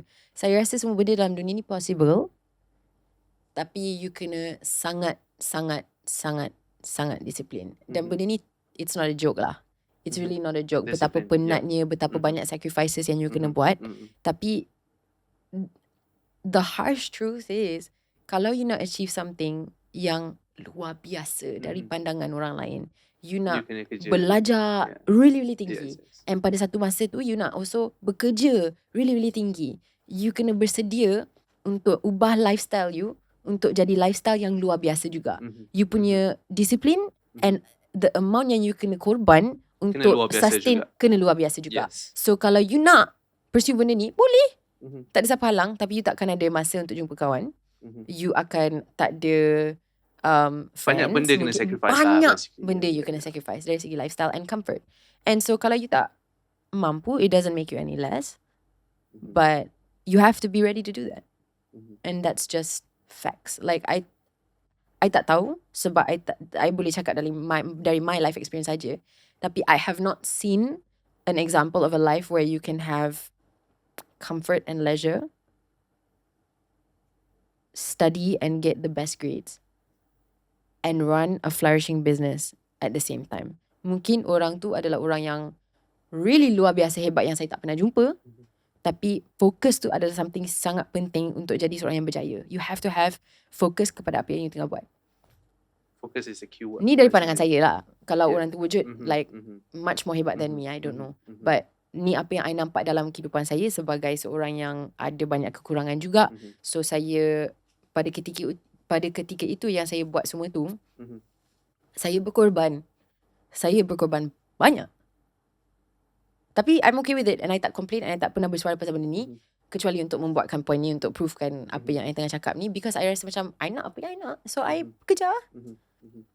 So benda tu adakah benda tu satu benda yang antara the hardest part to keep up and stay relevant in the industry, because you are in the industry for about more than 20 years.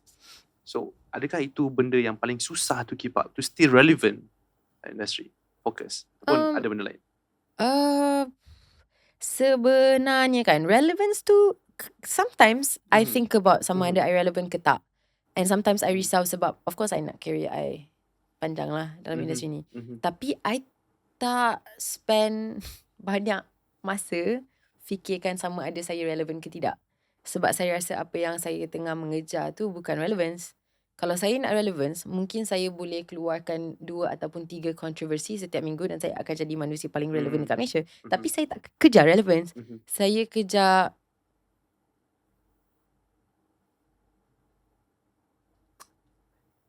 personal kepuasan hati. So benda tu akan datang later sekali dengan bila you dapat kepuasan tu, benda tu akan datang sekali. Is that what you're trying to say? I don't know. Yeah. I tak tahu relevance tu akan datang bila. And to be honest, I tak seberapa letak terlalu banyak kepentingan dekat situ. I rasa for me, contoh dengan studio Sembang, bila I first start tu, I tak tahu benda tu akan relevant ke tak. I buat sebab I sayang. I buat sebab I sayang, I nak dengar cerita orang. And thank God lah I jumpa dengan audience yang memang suka apa yang I suka. Tapi saya rasa selagi you buat apa yang you suka, you betul-betul suka, you betul-betul minat, you akan cari community you. And community you akan cari you. And then semua benda akan make sense. Faham? Okay.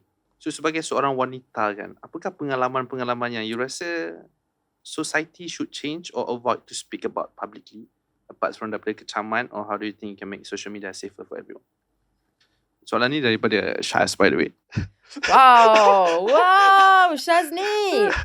Things yang I rasa kita should not be speaking about on social media? Yeah. Dia suka bagi I very very sticky questions untuk jawab kan. Okay, masalahnya I nampak dari 2 perspektif kan. Pertama sekali, kita duduk dalam sebuah negara yang thank God kita ada free speech. And free speech tu adalah something yang sangat penting. Pada masa yang sama, apabila kita really ada free speech ni, you know macam Spiderman pernah cakap kan, with great power comes great responsibility. Tak kisahlah kita duduk di sebalik account yang mungkin tak ada nama kita ataupun muka kita still kena bertanggungjawab dengan apa yang kita cakap. Sebab tak kisahlah kepercayaan you macam mana pun, sama ada you percaya dengan karma ataupun you percaya dengan whichever Tuhan yang you guys percaya dekat luar sana. Tapi I percaya, kepercayaan saya Tuhan nampak. And so I think we have to be responsible for what we say. So things that I wish I tak nampak is like,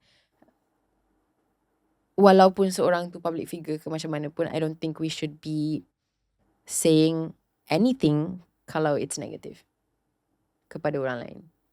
Setuju. I think we've all been taught that by our parents kan. If you have nothing nice to say, jangan say anything. Jangan cakap apa-apa lah. Betul. It's not necessary. Because kadang-kadang apa yang saya nampak dekat internet ni is a little bit twisted lah. Bukan nak salahkan siapa-siapa. It's just cara yang dunia kita ni function, especially dekat social media ni sangat pelik. Apabila kita tak suka something, lagilah semua orang nak komen.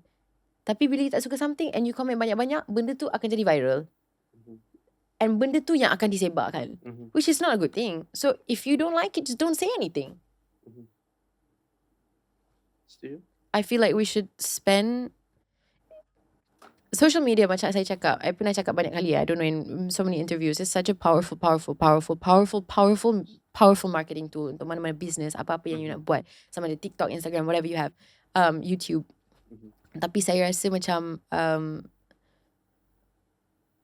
kita semua, I hope we can be more focused on, kalau you nak like work-wise, you should be more focused on apa yang you buat daripada nak menjatuhkan orang lain, nak ambil tahu pasal opinion orang lain. It's fine to know kalau you nak support your friends and all that stuff, yes, tapi not in a competitive negative way di mana you nak cakap pasal orang lain in a bad light and all that stuff is unnecessary. So that's my belief. Apa lagi pasal soalan tu, macam ada 4 part. Yeah, that's all. That answers all the questions. Okay. Yeah. Okay. This is not just about your career lah. Okay. About your life. Oh, my life. Yeah. Career and also life lah. What was the hardest decision you ever had to make sepanjang hidup you? I'm sure there's one lah yang betul-betul put you on the edge. Okay, so there's a point of my life I rasa macam it's really hard for me to jaga kerja, shooting dengan belajar tau. Sama ada at that time untuk umur 16 tahun punya pemikiran, I rasa masa tu kalau I buat dua-dua at the same time, I can fail dua-dua. So I had to choose either one. So I cakap dengan ibu I, cakap, ibu, adik kena buat this decision. Kalau adik nak pergi shooting, adik kena stop sekolah. And kalau adik nak pergi sekolah, adik tak boleh shooting. Sebab kalau if I choose sekolah, then kita takkan ada duit nak makan every day. Put the food on the table. Kita takkan ada duit. Sebab kalau I sekolah terus. I want to quit shooting. Tak nak shooting satu pun because I want to focus what I'm doing. So ibu dengan I, yang kakak I, kita discuss together, cakap, and I made a decision. I cakap, I want to quit schooling at 16. So I didn't have SPM. And bila I start focus on shooting, I really focus. Ada chances untuk pergi casting, I pergi. Walaupun kena naik train, kena naik taxi, kena naik bus, I pergi seorang-seorang. And I think all that effort I put on masa tu terbayar sekarang, you know. And I'm not saying that I'm proud of tak pergi sekolah, didn't finish my school, tak ambil SPM. Sebab I rasa it's the problem is the money of my masa tu untuk keluarga kita. Memang tak ada duit langsung, you know. So kita tak ada duit. So I think education is very important. If I had the money at that time, kalau family I at least ada duit sikit pada masa tu, I akan belajar. Because it's very important. But then again, I fikir it doesn't mean that you didn't go to school, you tak boleh belajar benda-benda dekat dunia, dekat luar ni. So I took the initiative, I belajar, I focus on shooting, I belajar daripada buku-buku acting, banyak buku-buku acting yang I beli daripada eBay, yang I ambil daripada my friends, pinjam dekat dorang, so I belajar acting, lepas tu do a lot of research about acting. I read about Meisner, Stanislavski, semua. Masa tu I minat sangat sebab I have no other choice, you know. Lepas tu, I cakap dengan ibu I, biar adik cari duit, tapi adik nak kakak to further study. So, I bayar kakak punya college. Lepas tu, I was like 17, 16. Yeah, 17, my sister is 19. I bayar my sister punya college, I bayar all the bill. Walaupun tak banyak langsung duit tu, tapi I rasa I have made my decision. Nak tak nak, I kena buat sampai habis lah. That to me is the hardest decision yang I buat yang affects my life sampai sekarang. Which I think I'm very happy with my decision. And yeah. What about you? Apa decision yang paling susah you pernah buat dalam hidup you? I mean, pertama sekali, I'm very proud of you for your decision. But decision yang paling susah.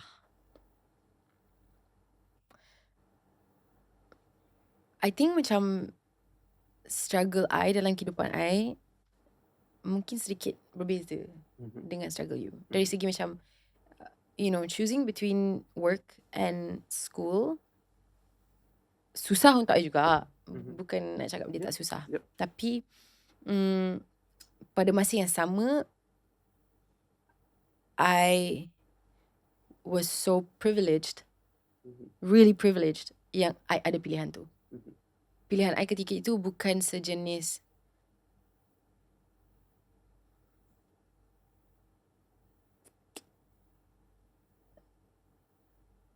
I ada pilihan untuk sambung belajar. Yeah. That to me is very privileged. You're right. It's a privilege. Yeah, huge privilege. Mungkin bukan untuk pergi overseas, untuk belajar dekat university overseas, tapi I ada pilihan tu. Sama sekali. And I'm very privileged for that. My issue in life, benda yang paling susah, bukan not really keputusan, but kind of a keputusan. Tak tahu macam mana nak.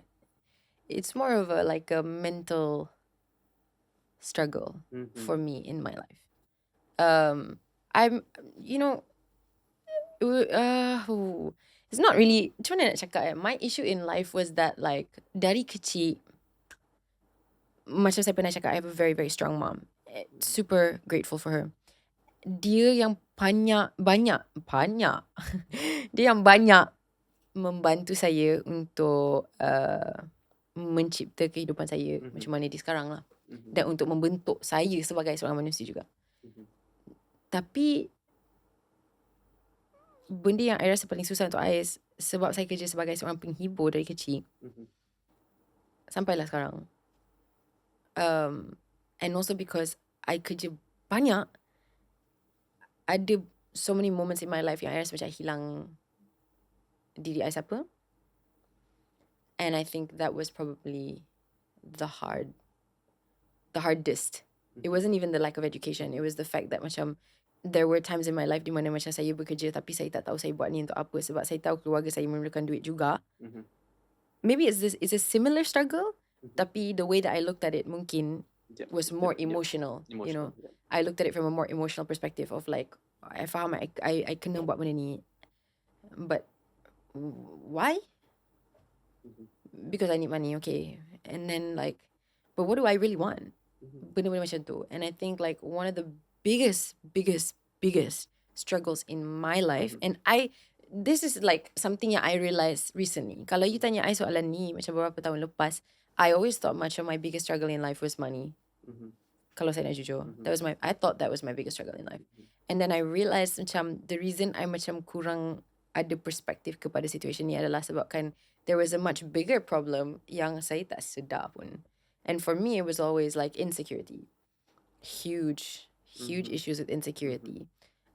Bukan dari segi macam insecurity yang, you know, penampilan, which orang selalu ingat wanita kita ada issue dengan insecurity penampilan. That was not my problem. My problem was like that and so much more. It was like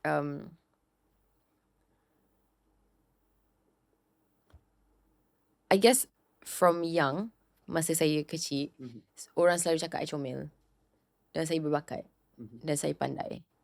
Tapi saya rasa bukan orang selalu cakap, but when I was working as a child actor, this is what they tell you so that you boleh perform and you akan happy dekat set and stuff like that. Bukan sebab I semua tu, tak. That was the environment that I grew up with on TV.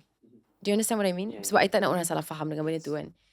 But actually they don't really mean it. They just want to support you. No, they just want to support you. They don't want you to cry, right? Tapi and then, we as a kid, kita ambil benda tu. Yes, you ambil benda tu or whatever, right? And I, going through my like teenage years, I felt so terrible about myself. Sebab I rasa macam bila I'm not on TV, I have no value. Sebab I rasa my identity yang dicipta sejak I kecil berdasarkan apa yang orang fikir pasal saya. Itulah point yang saya cuba nak sampai tu, is that I terlalu pandang diri I melalui apa yang orang rasa pasal I. So I jadi seorang yang sangat people pleasing lah. In my personal life, in my professional life, semua yang I rasa I akan happy kalau kat sekeliling I semua orang tengah senyum dan semua orang cakap, oh you awesome. That's a problem, kan? Yes, because itu sangatlah tak sustainable kalau you seorang manusia yang ada life yang normal. Who's going to tell you every day you're awesome? You can ada kepercayaan tu sendiri, and I didn't. Sebab kepercayaan I and cara I pandang I bergantung 100% kepada apa yang orang kat sekeliling I rasa pasal I. So I jadi seorang yang terlalu taksub dengan fikir what are people thinking of me. Too much. Sampai I hilang diri I macam terlalu banyak kali. So I think the hardest decision I've ever made in my life is, and it took mungkin time I duduk kat US yang I really rasa macam oh my god, susah I nak call family I pasal whatever problem. Diorang tidur because they're on the other side of the world. Ayah saya meninggal, I seorang. Kalau, and US sedikit bahaya depending on you duduk kat mana. Dah lah I tak ada papers. Bukan I tak ada papers kan, I dah terangkan, it's not anything illegal, it's just I tergantung di antara dua visa. kalau apa-apa terjadi dekat sini, family I takkan tahu. I felt so alone. And time tu lah yang saya rasa macam okay, I tak boleh lah bergantung dekat apa yang orang lain rasa sebab tak ada orang kat sini. So it's like a very challenging experience. I think like for me, the biggest challenges that I faced, to be honest, are personal ones. Semua personal ones. It's not even about my career. The biggest challenges I have faced in the fact that yang macam honestly terkeluar dari segi kerja, terkeluar dari segi my personal life, terkeluar dari segi my relationships, tak kisahlah romantic ataupun friendships, always comes down to the fact that I terlalu mementingkan apa yang orang lain fikir pasal saya lah. So saya rasa macam benda tu kadang-kadang kan, sekarang juga sebagai seorang dewasa yang sangatlah dewasa dah sekarang, still I akan buat something macam wow, I buat benda ni untuk apa I buat benda ni untuk I ke untuk I nak apa, untuk cari jawapan tu, like dalam any situation tu adalah satu cabaran untuk I nak apa, sangat susah untuk I jawab soalan tu. And I rasa macam that is my kekurangannya. Saya masih tengah nak hadap, masih tengah nak overcome. Belajar. Yeah. And I think macam masing-masing semua ada challenges sendiri. And kita semua wish yang kita ada challenge yang lain daripada challenge yang kita dapat. Because for us, it's our biggest challenge. Itu je perspektif dan reality kita yang kita nampak benda tu. So for me, it was very much a mental thing. Bukan nak cakap I'm over it, but to learn to trust myself. And why this is important, contohnya. And this is something yang I hope korang semua kat rumah akan belajar juga ataupun dah belajar. Good, that's awesome. Contohnya, bila saya nak buat studio Sembang, not just studio Sembang, anything in my life, the panic attacks, the anxiety, the like full-blown meltdowns, especially masa saya macam tengah teenager kind of thing, I used to have so many episodes of like big panic attacks because I was so nervous, anxious, pressured myself because of this issue of just not trusting myself because I terlalu pentingkan. Bukan nak cakap kita tak boleh langsung nak pentingkan apa yang, kalau orang bagi kita nasihat yang bagus kita ambil lah. Tapi you kena ada pendirian sendiri lah, walaupun sikit pun you kena ada lah benda tu. And I felt like at some point I lost that. So maybe that was the hardest thing for me. Kalau you ada chance untuk berjumpa dengan diri you ketika dia umur 16 tahun kan, and you have to give her an advice, you rasa you bagi advice apa to a 16 years old you? Oh, stop it. What type of advice? Oh, you're doing so good, sweetie. You're not too fat. Your skin is bad now, but it will get better. You have no friends, but that's okay because one day you'll have so many friends in a podcast of your own. Yeah. I rasa I would say to my 16 years old self is take it easy, I like favorite words. Take it easy. Take it easy. And read more books. And go to public speaking competition. Oh my god, yeah. Aedy, tak pernah lambat. Tak pernah lambat. Yes, of course lah. You know about public no, speaking. I was like, go for it. I bagi tahu kalau Kita I semua still turun ada padang untuk chance sport. untuk jumpa dengan umur I yang 16 tahun. That's what I would say to them lah. Yalah. Okay, let's get a bit spicy. Okay, no, sebenarnya kita pernah bercakap pasal benda ni, Amelia, if you remember. We talk about feminism.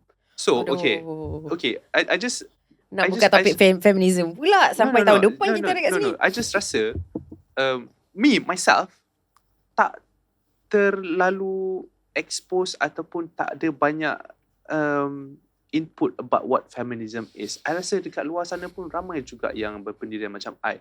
When you hear about feminism, ni mesti macam perempuan nak have this, nak lebih daripada lelaki and all. Tapi bila I dengar daripada you punya opinion about feminism, I think it's very interesting. And I rasa you punya opinion ni ramai orang patut dengar. What is feminism standing for actually? Yeah, that's all I think. Okay. Saya takutlah nak jawab soalan ni sebab saya rasa macam especially pasal perkataan feminism yang mungkin agak controversial lah kadang-kadang kan.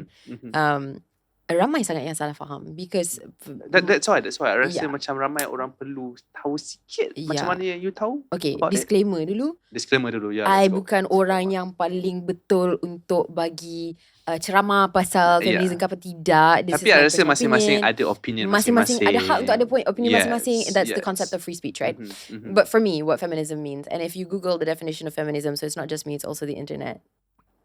It's the fight for equality in all aspects between two genders. Mhm. Okay, so it's the fight for women to be equal. Mhm. Yeah, and That's again, equal and same is different. Like when you Okay, once, equal and same. I think there are certain things where I feel like men and women differ, right? And I think like benda ni adalah sejenis biological differences yang kita takkan boleh overcome. So contohnya, if Aedy and I do an arm wrestling competition, I'm not gonna win. And if you take Aedy and I specifically out of the situation, kecuali seorang wanita yang memang training or whatever, or memang ada kekuatan fizikal yang istimewa dan luar biasa, mungkin dia akan kalahkan your average guy. Tapi physical wise, that is something yang kita nampak yang badan lelaki memang dicipta untuk hold muscle better lah, contohnya. Mhm. Tapi I think, for example, right, equality to me, when I think about feminism in a sense, so it's like things like, you know, the glass ceiling not being relevant towards our society anymore. The reason I'm speaking English is because these are complex topics, and I don't want to misrepresent myself because of a salah faham, because of bahasa. So I want to really, really, really choose my words. So I think it's the reason I think feminism is important, especially for example in Southeast Asia, di mana macam mungkin we're still developing nations yang ada dekat sini bandingkan dengan the US, mungkin diorang lagi progressive dari segi benda-benda macam ni, and you don't really feel so much of a difference. For me, in my life, I've been told before by successful and powerful men yang perjalanan kehidupan saya akan jadi seorang sukses kalau saya dapat kahwin dengan seorang lelaki yang businessman. Saya tak tipu ni macam ayat sebiji-sebiji yang keluar daripada mulut orang. Orang pernah cakap dekat you. And pada masa yang sama, dalam bilik yang sama, pada hari yang sama, dia bagi tahu kawan saya yang lelaki yang ada kat sebelah saya yang pelakon juga, sebab time tu kita tengah berlakon. Dia cakap kepada kawan lelaki saya, kalau you nak berjaya, you kena ada bisnes yang berjaya. Lepas tu dia tanya I, untuk you nak berjaya, you rasa you kena ada apa? I cakap, I nak ada bisnes yang berjaya. Cakap, tak. You kena kahwin dengan orang yang ada bisnes yang berjaya. Then you akan jadi isteri yang berjaya. Kalau you dapat simpan suami macam tu. I macam, whoa. Perspektif agak traditional. Mungkin pada sesuatu masa di mana sebelum kewujudan perempuan ada hak untuk pergi sekolah dan belajar, ataupun ada hak untuk keluar dan bekerja dalam office dan bukan dalam, you know, mungkin zaman-zaman berperangan yang kita ada banyak lagi perang daripada, I mean, what's going on now is equally as terrible. Tapi zaman yang satu dunia tengah berperang, perempuan tak ada tempat dekat situ, so kita tak boleh bekerja. Mungkin pada ketika itu nasihat tu adalah nasihat yang memang tetap sekali pada waktunya. Tapi sekarang dah 2023, perempuan dah boleh bekerja. Dan saya rasa dalam, you know, space yang corporate ataupun even entertainment and stuff like that, should be, tak ada lagi lah isu-isu di mana wanita rasa terhalang daripada mencapai expectation dari segi kerja ataupun bisnes ataupun apa-apa yang diorang nak kerja. Tetapi di mana saya rasa orang salah faham pasal feminism adalah, feminism ni, mungkin orang rasa macam feminism ni adalah untuk bangkitkan semua wanita untuk ada bisnes sendiri dan untuk jadi, you know, macam very strong, kena independent, kita tak perlukan lelaki, semua tu. Itu bukan apa yang saya rasa feminism lah. Saya rasa itu apa yang I rasa orang salah faham. Salah faham sebelum ini. So untuk clearkan, maksud saya adalah feminism adalah equality dari segi pemilihan. So the reason orang selalu fokus kepada benda ni macam perempuan kena ada bisnes, perempuan, is because dalam sejarah itulah benda yang perempuan mungkin kurang dapat peluang untuk buat bandingkan dengan lelaki. Untuk seorang perempuan nak jadi seorang housewife, kalau itu apa yang dia nak tu, dalam sejarah mana ada unfairness dekat situ? Perempuan nak jadi housewife memang boleh. Perempuan nak bangkit dari segi bisnes, mungkin itu yang kekurangan peluang. So zaman sekarang feminism bagi saya, pendapat saya adalah untuk bagi perempuan pilihan yang equal dalam semua benda yang diorang nak kejar. Contohnya, kalau impian seorang wanita adalah untuk jadi seorang ibu, tak ada halangan dekat situ. Still feminism. Still feminism. Kalau Yes. impian seorang wanita adalah untuk kerja bisnes sendiri, tak nak kerja dengan siapa-siapa, nak buat bisnes sendiri, okay, that's your dream, go for it. Go for it, yeah. Tak ada halangan, you tak payah rasa macam you kena kerja 2 ataupun 3 kali ganda untuk sampai dekat satu tahap just because of your gender. Kalau perempuan nak kerja dalam Fortune 500 company, bawah CEO yang paling hebat dalam dunia ni, tak sepatutnya ada halangan dalam bilik itu just because semua orang yang kat lain ada kat situ is lelaki. Do you know that I banyak tengok video Sun, and I was watching a very interesting middle ground episode. Middle ground. Yes. Di mana dia mengatakan yang kalau perempuan pergi untuk corporate settings untuk minta kerja dalam jawatan, yang jawatan tu terbuka untuk lelaki dan perempuan, most likely women are less likely to negotiate the opening starting pay bandingkan dengan men yang akan ask for more. Kenapa? Sebab bila diorang masuk ke dalam bilik, on the way nak pergi interview ni, diorang nampak semua lelaki kat sekeliling. Perempuan dah rasa disadvantage dekat situ. Feminism adalah untuk memastikan yang the environment of discomfort yang ada dekat sekeliling seorang wanita, especially in like corporate settings tu, dah tak ada dah. Because that is not fair. Men don't have to hadap the same challenge. Dia bukan untuk mengatakan yang semua wanita kena jadi seorang yang bekerja dekat dalam corporate. Tidak. Tidak. If you want to become a housewife, a mom, all of these things are equally as important, just as valid, just as fulfilling kepada seorang wanita. It's to give people a choice. And on the same level, feminism tu sebenarnya untuk membolehkan seorang lelaki yang mungkin, you know, kalau kita nak that's why bincang topik ni dengan Amelia panjang. Untuk seorang lelaki, contohnya, if you're a dad, right, and you have a new baby, paternity leave you kurang daripada your wife.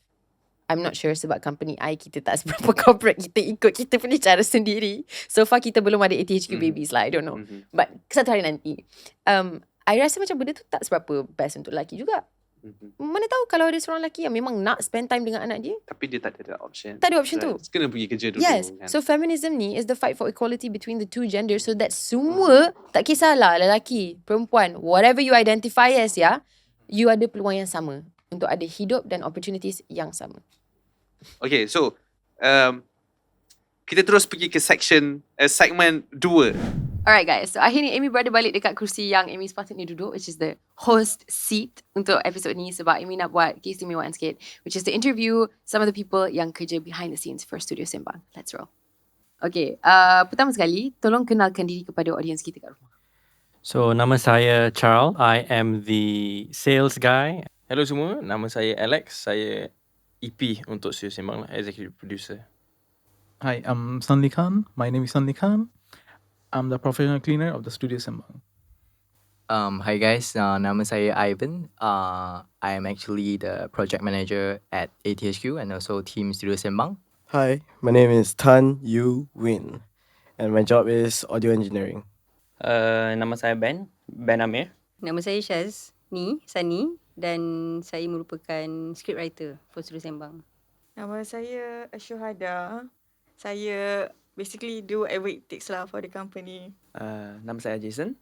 I editor dan photographer in company ni. I'm Rachel and I'm editor and photographer, videographer. Hai, nama saya Joel. Saya baru kat sini.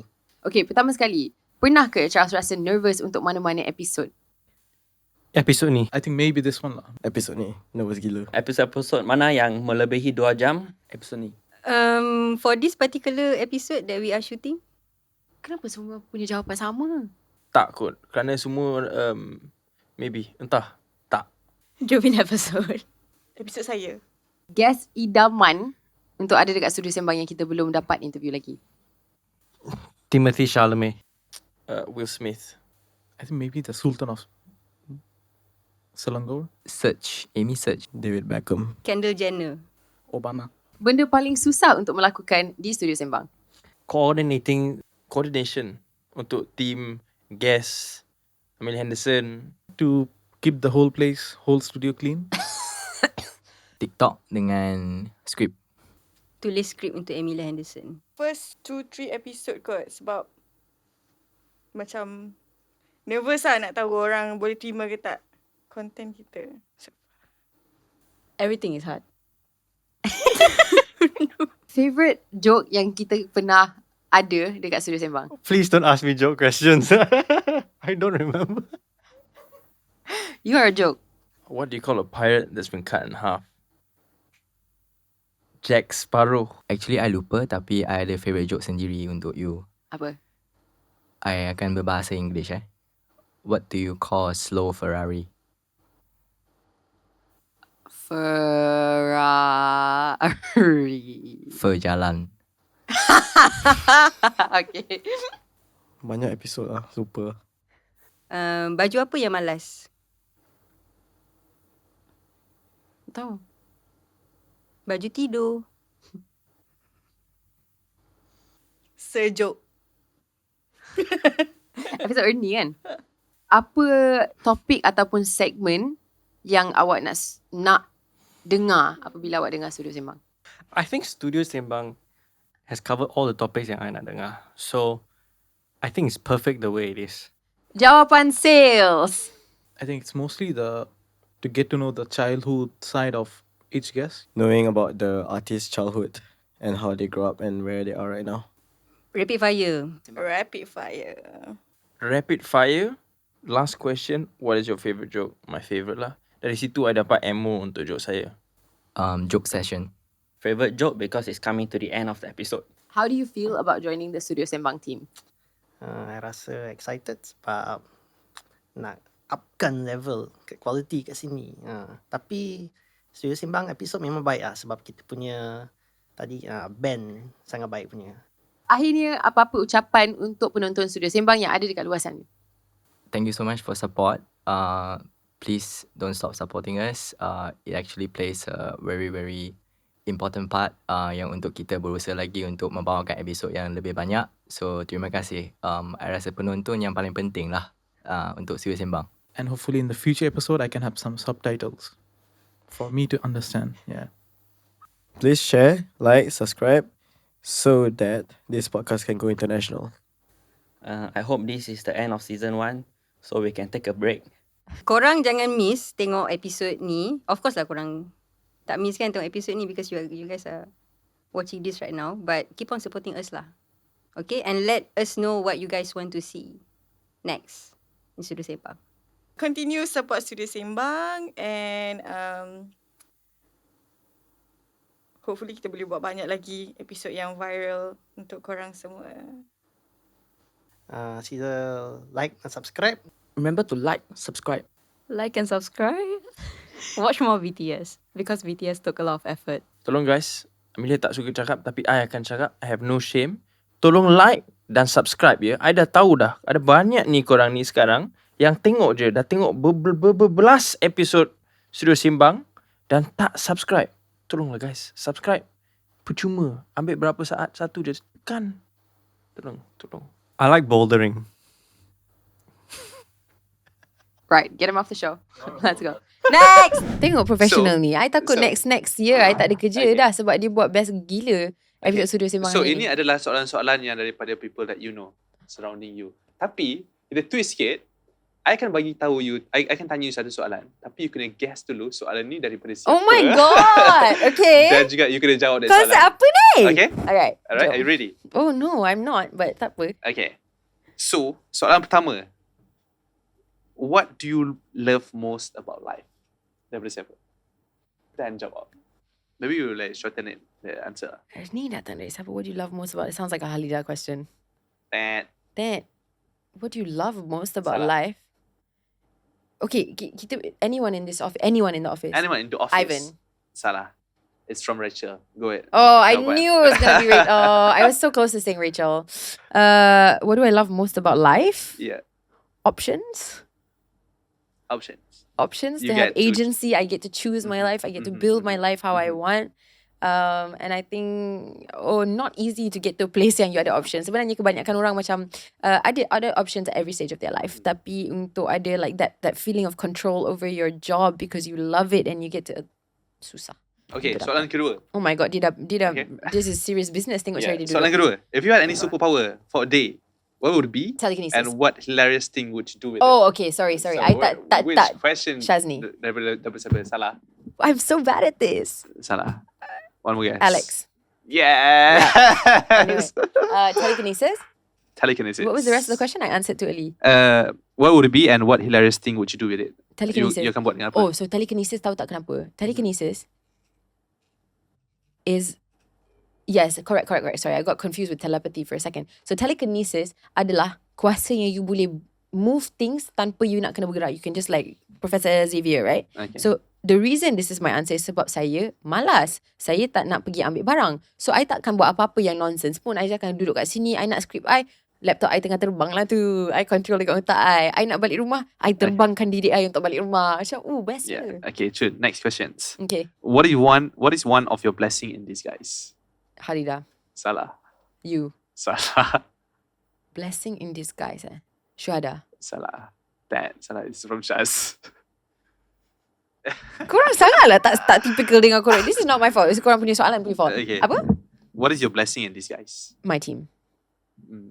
Tak ada sangat disguise pun. I think like macam honestly I rasa macam walaupun dia sangat susah untuk I sampai dekat satu tahap di mana saya rasa macam I ada team. Hard to build a team of any kind. Tapi di mana I duduk sekarang I rasa macam wow. Bersyukur. I tak rasa macam I buat apa-apa pun seorang-seorang. And that's a very powerful feeling. Okay, third questions. How do you like to be comforted when you're sad and when Halida? you're sad and yes. Yeah, I tahu. Soalan-soalan emo from Halida. How do you like to be comforted when you are sad? Depends lah. I sad pasal apa? I suka dipujuk kalau orang buat salah. Oh, McDonald's. Okay, listen guys. Chicken nuggets tu adalah, ni bukan sponsor. I just love chicken nuggets. Kalau you beli I chicken nuggets, saya macam, at least you kenal I suka apa. Macam tu. Okay, next. Okay, next second last for this segment. If you could get a co-host, who would that person be? That definitely came from Aedy Ashraf. No. Did Shu ask me this? Did Shaz ask me this? No. Are there repeats? Ben. No. Euwyn. No. Ivan. Yeah, Ivan. If I could get a co-host, sorry. Yeah. If I could get a co-host, who would it be? You lah, maybe. Realistically lah. I'm not a host. Young host.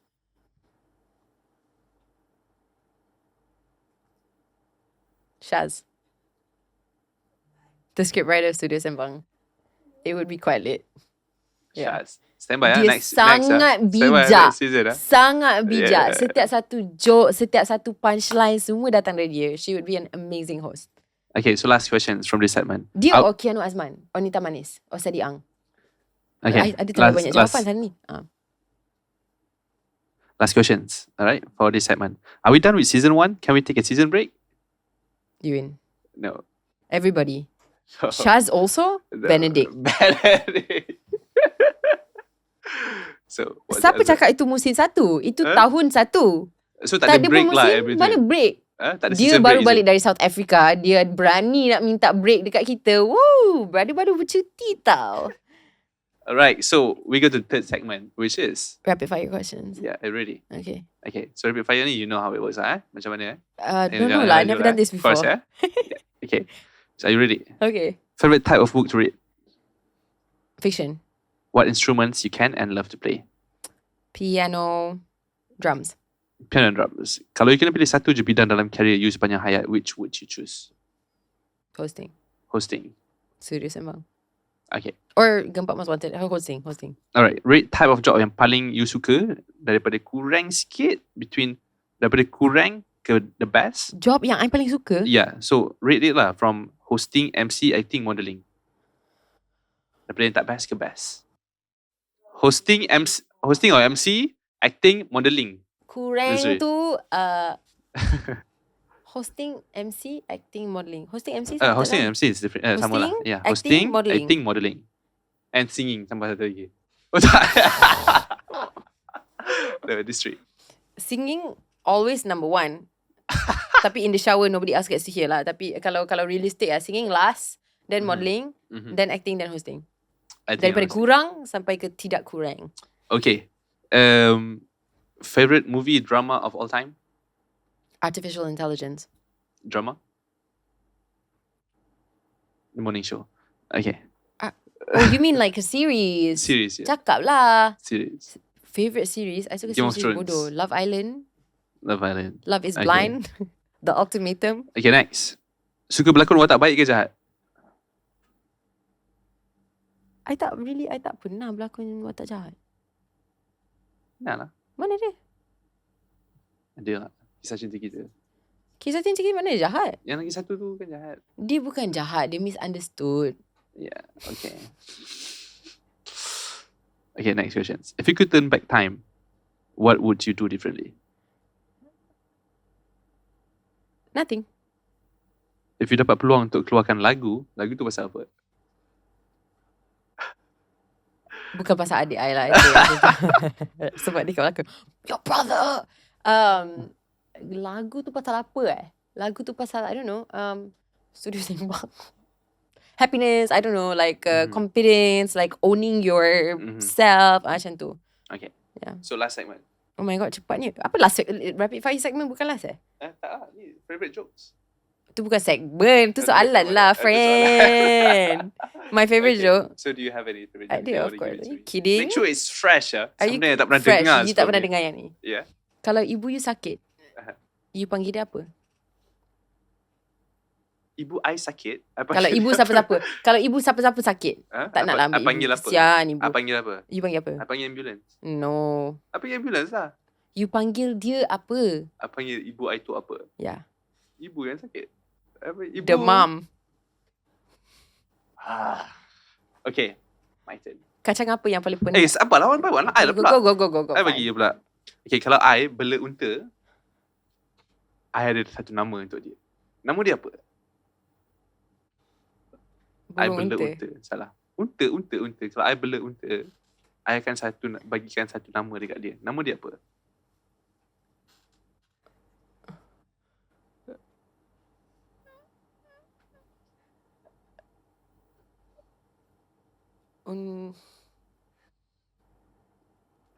Uni? Salah. Unta. Unta? Ya, unta. Nama dia apa kalau I ada pet? Unta tu. Mana I tahu you ada pet unta? Nama dia, tak tahu tak? Okay. Nama dia Camelia.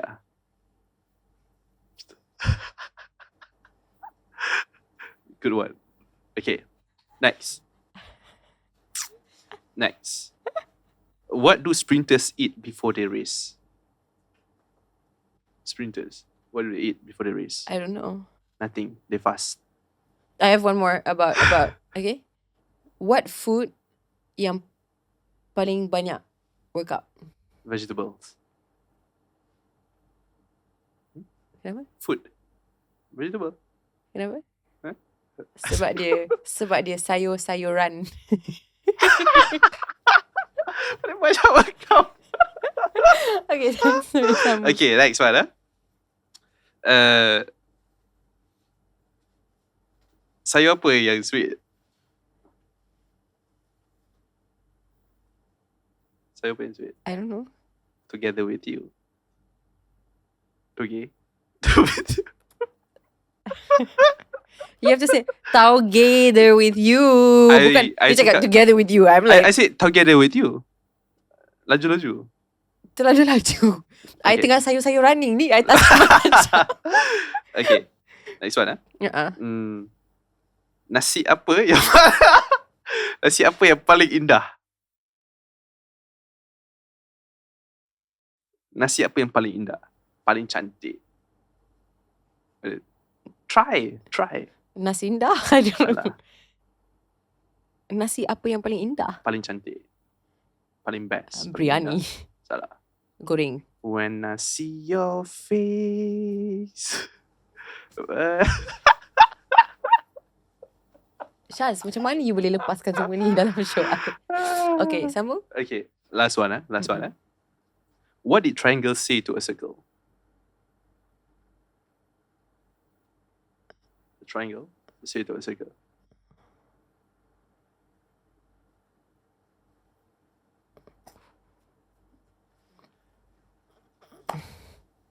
Sup, bro?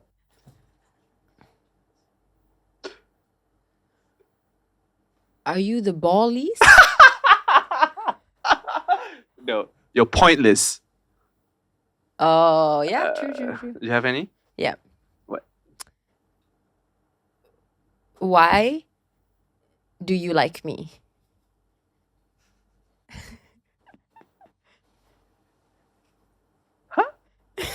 What? It's a joke. Why do you like me? Or why would anyone like me? Because you're amazing. True. But it's because I'm one in a million. Because that 𝘾𝙍𝙀𝙊𝙀 one was terrible. I kena betulkan keadaan tu. I macam kalau I ada joke pasal nama I, tolonglah jangan bagi I jadi camel je. It comes from Shaz. Shaz, itu sangat-sangatlah embarrassing. Yang lain semua you yang buat No. Ada yang few I buat lah. Yeah. Okay, so kita closing Okay? Anything else you want to give? Silakan. Tak ada. Okay, closing Alex dah pointless dah rolling dekat atas lantai. Okay guys, itu saja. Wait, you tak nak bagi I peluang untuk cakap apa-apa ke? Sekejap lah. Okay. Okay. So okay, so thank you so much guys sebab sudi luangkan masa dengan saya dan Amelia. Amelia, macam mana? Apakah perasaan anda sebagai guest hari ni? Pelik betul. Pelik. I tak sabar nak duduk balik kat kursi tu. Tapi you did such a good job. Thank you. Yeah, so okay, last words to all your fans lah. Pertama sekali kepada Aedy Ashraf, I nak cakap terima kasih sebab sudi nak jadi host untuk Studio Sembang. Walaupun awak memang sangat nervous dari beberapa hari yang sejak saya pitch konsep ni dekat you. 2 bulan. Yeah. And yeah, pada permulaannya this is macam, also a hardest decision to make also in my life. Ayo tolonglah. Tak payahlah hardest sangat nonsense. Decision dia buat senang je. Ya boleh, let's do it. Lepas tu makin dekat dengan hari tu makin dia macam, oh ya oh, dah macam kurang dia punya excitement tu. Tapi tadi dia macam banyak buat kerja. Thank you. Tak tahu lagi mana. Went to the toilet for 10 times. Yeah, I harap awak percayalah saya bila saya cakap awak memang reti hosting lah. And kepada semua orang kat luar sana yang menyokong Studio Sembang sepanjang setahun yang kita orang bersiaran dekat YouTube and also Spotify and Apple Podcasts and mana-mana lagi yang korang dengar Studio Sembang. Terima kasih sangat-sangat sebab kalau bukan sebab kepercayaan korang, I tak rasa kita akan sampai dekat sini pertama sekali. And also sebab I think saya rasa macam kita sudah mewujudkan jenis community dan bukan saja dia dah jadi lebih daripada content saja. Dia dah jadi seorang sejenis community di mana kita boleh macam belajar from each other and also grow together. And you guys dapat really see a different side of semua yang pernah ada kat dalam Studio Sembang. And untuk kita juga, kita dapat connect dengan you guys in a different way walaupun kita tengah bercakap from different sides of the camera. And thank you so much for all of the personal support as well. Amy sangat hargai. So hopefully kita akan ada setahun dan banyak-banyak tahun yang akan datang dan banyak-banyak spin-off projects and expansion things yang kita akan buat. And I just hope you guys stick with us through it. Thank you.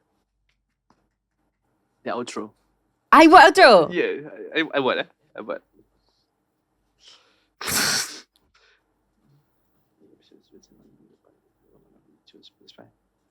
Okay guys, thank you kepada semua yang sudi menonton special episode first year anniversary untuk Studio Sembang hari ini dengan special guest Amelia Henderson and special guest Aedy Ashraf. Special host, sorry. Special host. Yeah, special host. I'm so sorry.